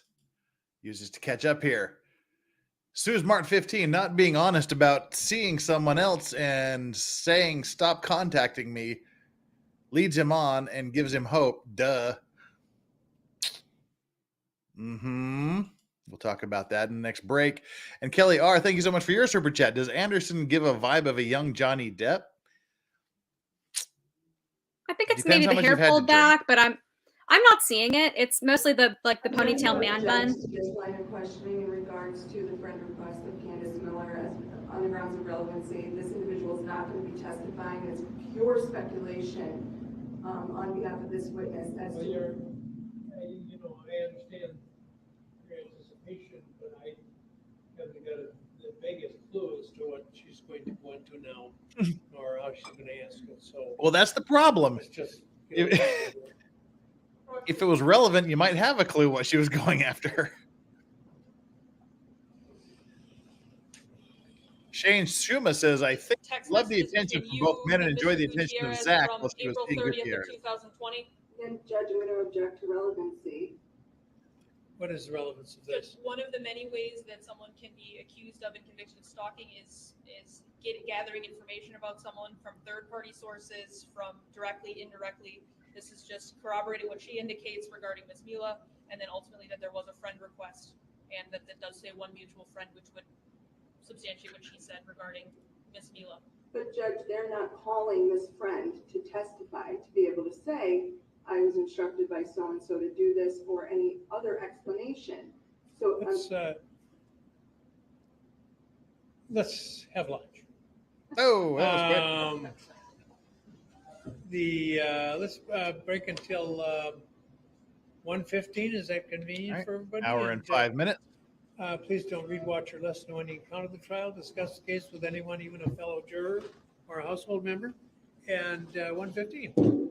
Thank you. All righty then. Let's pull this out. Let me burn through these super chats, then we'll talk to peeps, and then we'll jump on over to Aussie Overlord. Now, before we get going anywhere and doing anything, I just want to say thank you to all 1,918 of you that are here, and the 1,300 that have given likes. I would be just deeply, deeply honored, grateful, and indebted to you forever if you would all do me the great honor of reaching down there and hitting that like button and hitting that subscribe button for me here on my channel. Because currently, I have to bring up the current numbers for me. Got some cigar ash on my phone. No, we had it. So, Judge, this is just as kind of stated, arguing. In terms of the Candace Mila piece. The piece that actually matters to me is in this text conversation where Mr. Gutierrez says, who is Candace Mila? The third response back, well, the first one is don't add her, then it's one of his best friends, but then this is the one that matters. He just called me saying some bullshit about Candace and you being friends on Facebook since last summer. So it's just another instance where she's indicating, I just spoke to the defendant who just told me that Candace Mila and you are Facebook friends, and Rosalia has just literally asked her, who is Candace Mila? So it's just putting a timing thing in. We do not plan to call Ms. Mila, that is accurate. I don't see how any of that's relevant. Yep. Sounds irrelevant to me. Use this information to make the assertion and establish a fact that Mr. Anderson's having third parties gather information. It's completely speculative and would be based just on their own assertion and theory, which is not a fact. And if it's not a fact, if it's not going towards making any element of stalking more or less probable, then it's not relevant. But it is making it more or less probable in terms of he's now lying to her about this Candace Mila supposedly being Facebook friends with Mr. Gutierrez, predating Sadie's relationship with him. So it is, I believe, completely relevant to what seems like this this case has drawn the attention of Santa Claus. Apparently trying to then make Father Christmas back there in the back view. Our complaining witness, the alleged decedent in this case. But there's no Is that Nicholas? Mr. Anderson instructed Candace Saint Nicholas. That's friend request was to Gutierrez. Additionally, the friend request was never accepted. We've got a Viking in the courtroom. Communication. So what information gathering is the state even reporting? But there's this missing link of any evidence that Mr. Anderson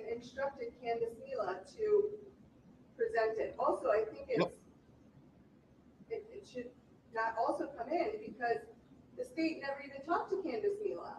Mm-hmm. They don't know the truth behind this particular situation and is now trying to purport it in a certain way. We maintain our objection, Judge. Yeah, but when does the state let truth ever stop them from doing anything? Back to him is he, meaning Zachariah, just called me saying some bullshit about Candace and you being friends on Facebook since last summer. So yes, it is a close in proximity time to when he gets this friend request from a friend of his, where then she's saying, and at the same They're time not you're using a getting this friend microphone request, in court. my ex-boyfriend, who I believe is stalking me, is also telling me that she's been friends with him since last summer. So it's a completely relevant to everything we're discussing here today. It is not. Demonstrably false, because he says to her they've been friends since last summer, and in fact, he has just received a friend request. So it's demonstrably false. I didn't hear the last thing you said. It's what the defendant has said to Sadie Beecham is demonstrably false. He said to her, hey, you know, this person who's a mutual friend of ours, she's been friends on Facebook with Rosalio since last summer. Didn't say that. That's what the text said. Nope, it said friends. Well, wait a minute. What's going on here? Mr. Gridley was talking. Go ahead. So and in fact, so she inquires. She asks Rosalio in these texts, you know, do you know any? And he says, he says she just friend requested me, and then sent a that's male ghosting shit right there. Was just a friend request. Says he doesn't know her. Who is she? Friend request. Didn't say he didn't know her. Communicating with Sadie, providing Sadie Beecham, providing false information to her regarding this conduct. You're providing false information. Whether he also put this woman up to it or not, we don't know. That's not what we're reporting. I mean, it's possible. Certainly, it's a possibility, but we don't know that. All we know for sure is he brings it up to her. He provides her false information, and in close in time, he is receiving a friend request, meaning Rosalio, from her. The timing is interesting. I just don't know how any of that is relevant to the charges. And how do we know Rosalio's not lying about when he got the information? False information to sabotage the relationship. Trying to bring false information in. Show false it. people. Just a minute. Information what? To sabotage the relationship. Trying to suggest there is another party that Sadie Beecham should be concerned about, that there are issues, providing her, bolstering it by saying she's been a Facebook friend of his for a year, and that turns out to be demonstrably untrue. But also, just this screenshot, what I was going to say before is that that's not relevant to the charge of stalking. If this isn't a custody battle, this isn't family court, if they had a toxic relationship, okay. This does not go to make any element more or less likely. Additionally, they're trying to introduce evidence without knowing the facts behind it. Candace, it could have been that he unfriended her at some point. When was that screenshot taken? You're getting way. It's just there's. They didn't say Facebook. Oh. 115. 115. Thank you. Oh, that was a bad ruling. That was a bad ruling, Judge. Said they'd been. He said they were friends, not Facebook friends. And then she friended me on Facebook. That's something that a lying, cheating, ghosting new boyfriend would say to a girlfriend if he's caught with getting some message from someone. She just Facebook friended me yesterday. Not we haven't been friends for however long.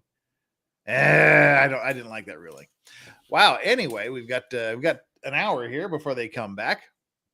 Now, let me burn through these super chats here real quick. But as I was saying, I would deeply, deeply appreciate it if any of the 1,900 of you watching would do me the honor of reaching down there and subscribing to the channel. I need 18 more people to get to 35,600. So if 18 of you haven't subscribed, I would just be super, super, super happy if you would push me over that 35,600 mark. And if 1,000 of you haven't subscribed, then push me up to 36,000. Why not? Just that would be super happy for me if you would do that, and hit the like button while you're at it. And in a minute, what's going to happen here is I'll run through these super chats. We'll talk a little bit. Then we're going to go over to Aussie Overlord's channel for the rest of the lunch hour and the afternoon session. And while you're there, you definitely have to make sure that you are liking and subscribing to him as well. Chandler Remington is on Twitter at Remy, REMY _ legal, LEGAL, REMY _ legal. Follow her on Twitter. You won't regret it. She's incredibly based, 100% guaranteed, unbreaded, as is Aussie Overlord, and I like to think myself. So like and subscribe to everybody, follow everybody, and you will not regret it, I hope. So that's my plea to you, and we can end our poll here now. Our like and subscribe poll for the day. We got 1,570 votes. See, now there's 150 more people that have taken the poll than have actually liked the video. So shame on you for cheating. All right, here was the results of today's poll. I smashed the like and subscribe button. Like, ooh, this is a pretty close poll today. 20% of you said I smashed the like and subscribe button like Judge Schroeder devouring an orange. And 22% of you said you hit smash the like and subscribe button. Like, what, if anything, did you smash? 26% of you said I smashed the like and subscribe button like a prison rat snitching on people. And winning with 31% of the vote, I smashed the like and subscribe button like the DA's witness stabbed him in the back.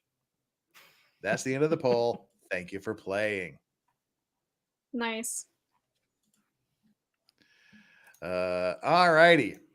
Well, let me burn through these last super chats real quick.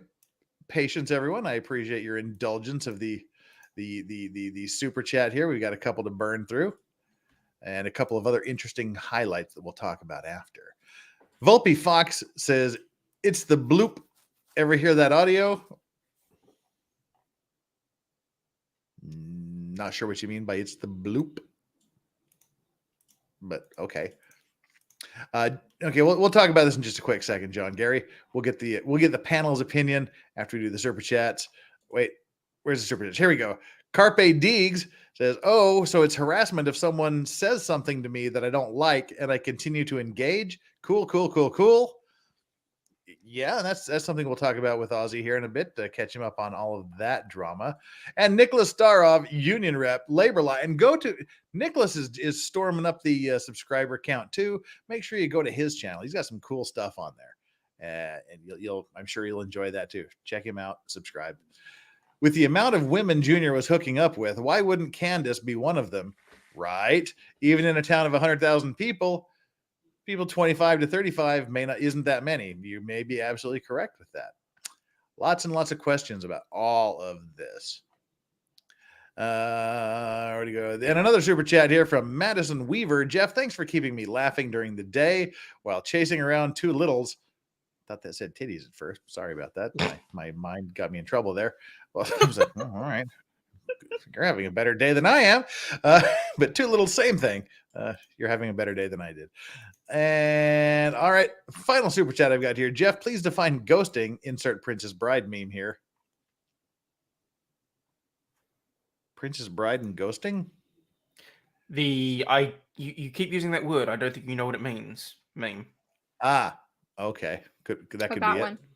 it. Yeah. All right. Now the ghosting. That's what you it's the saying something that didn't happen just specifically to make the other person doubt themselves. Yeah, no, that's gaslighting.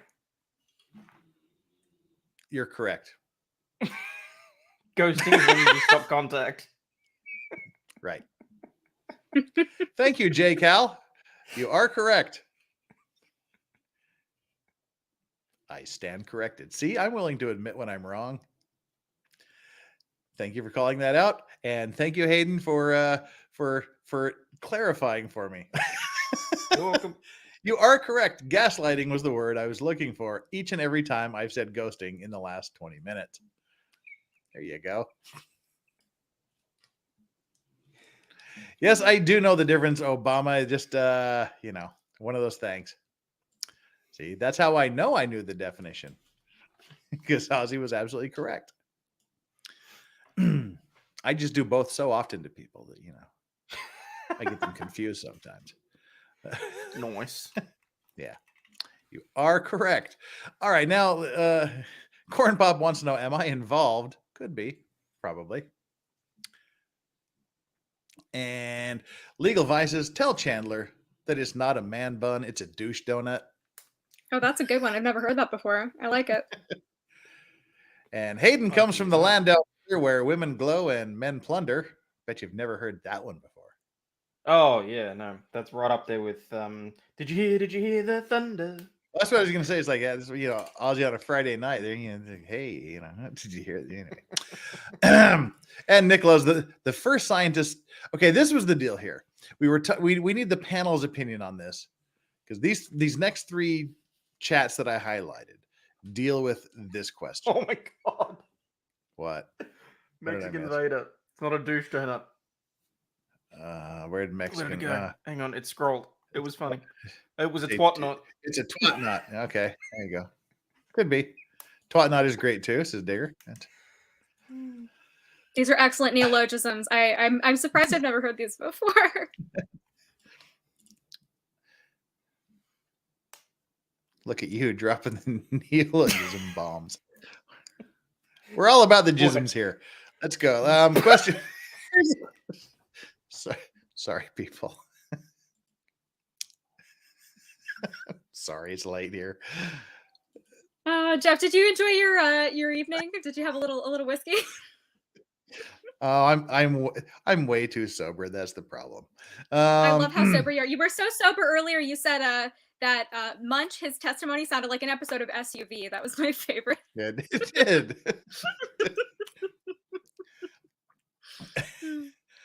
Okay. Come back, Ozzy. We need your opinion on this.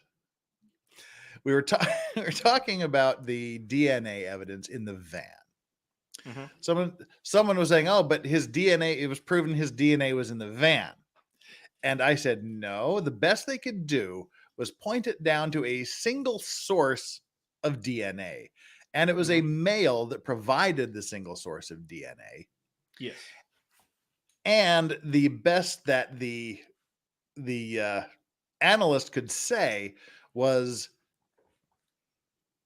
that she believed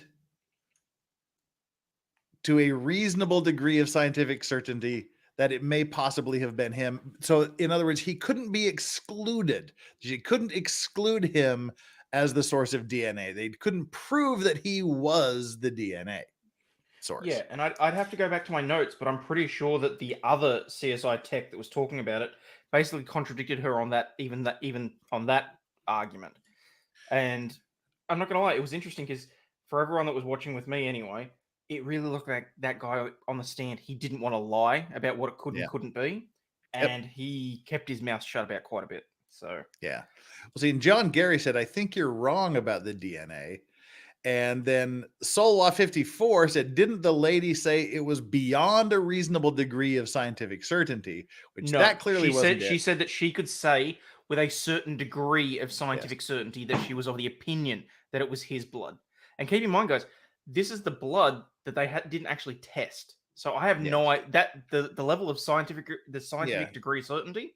They don't know what what it was. Yeah, they couldn't say with any degree of certainty whatsoever what it was.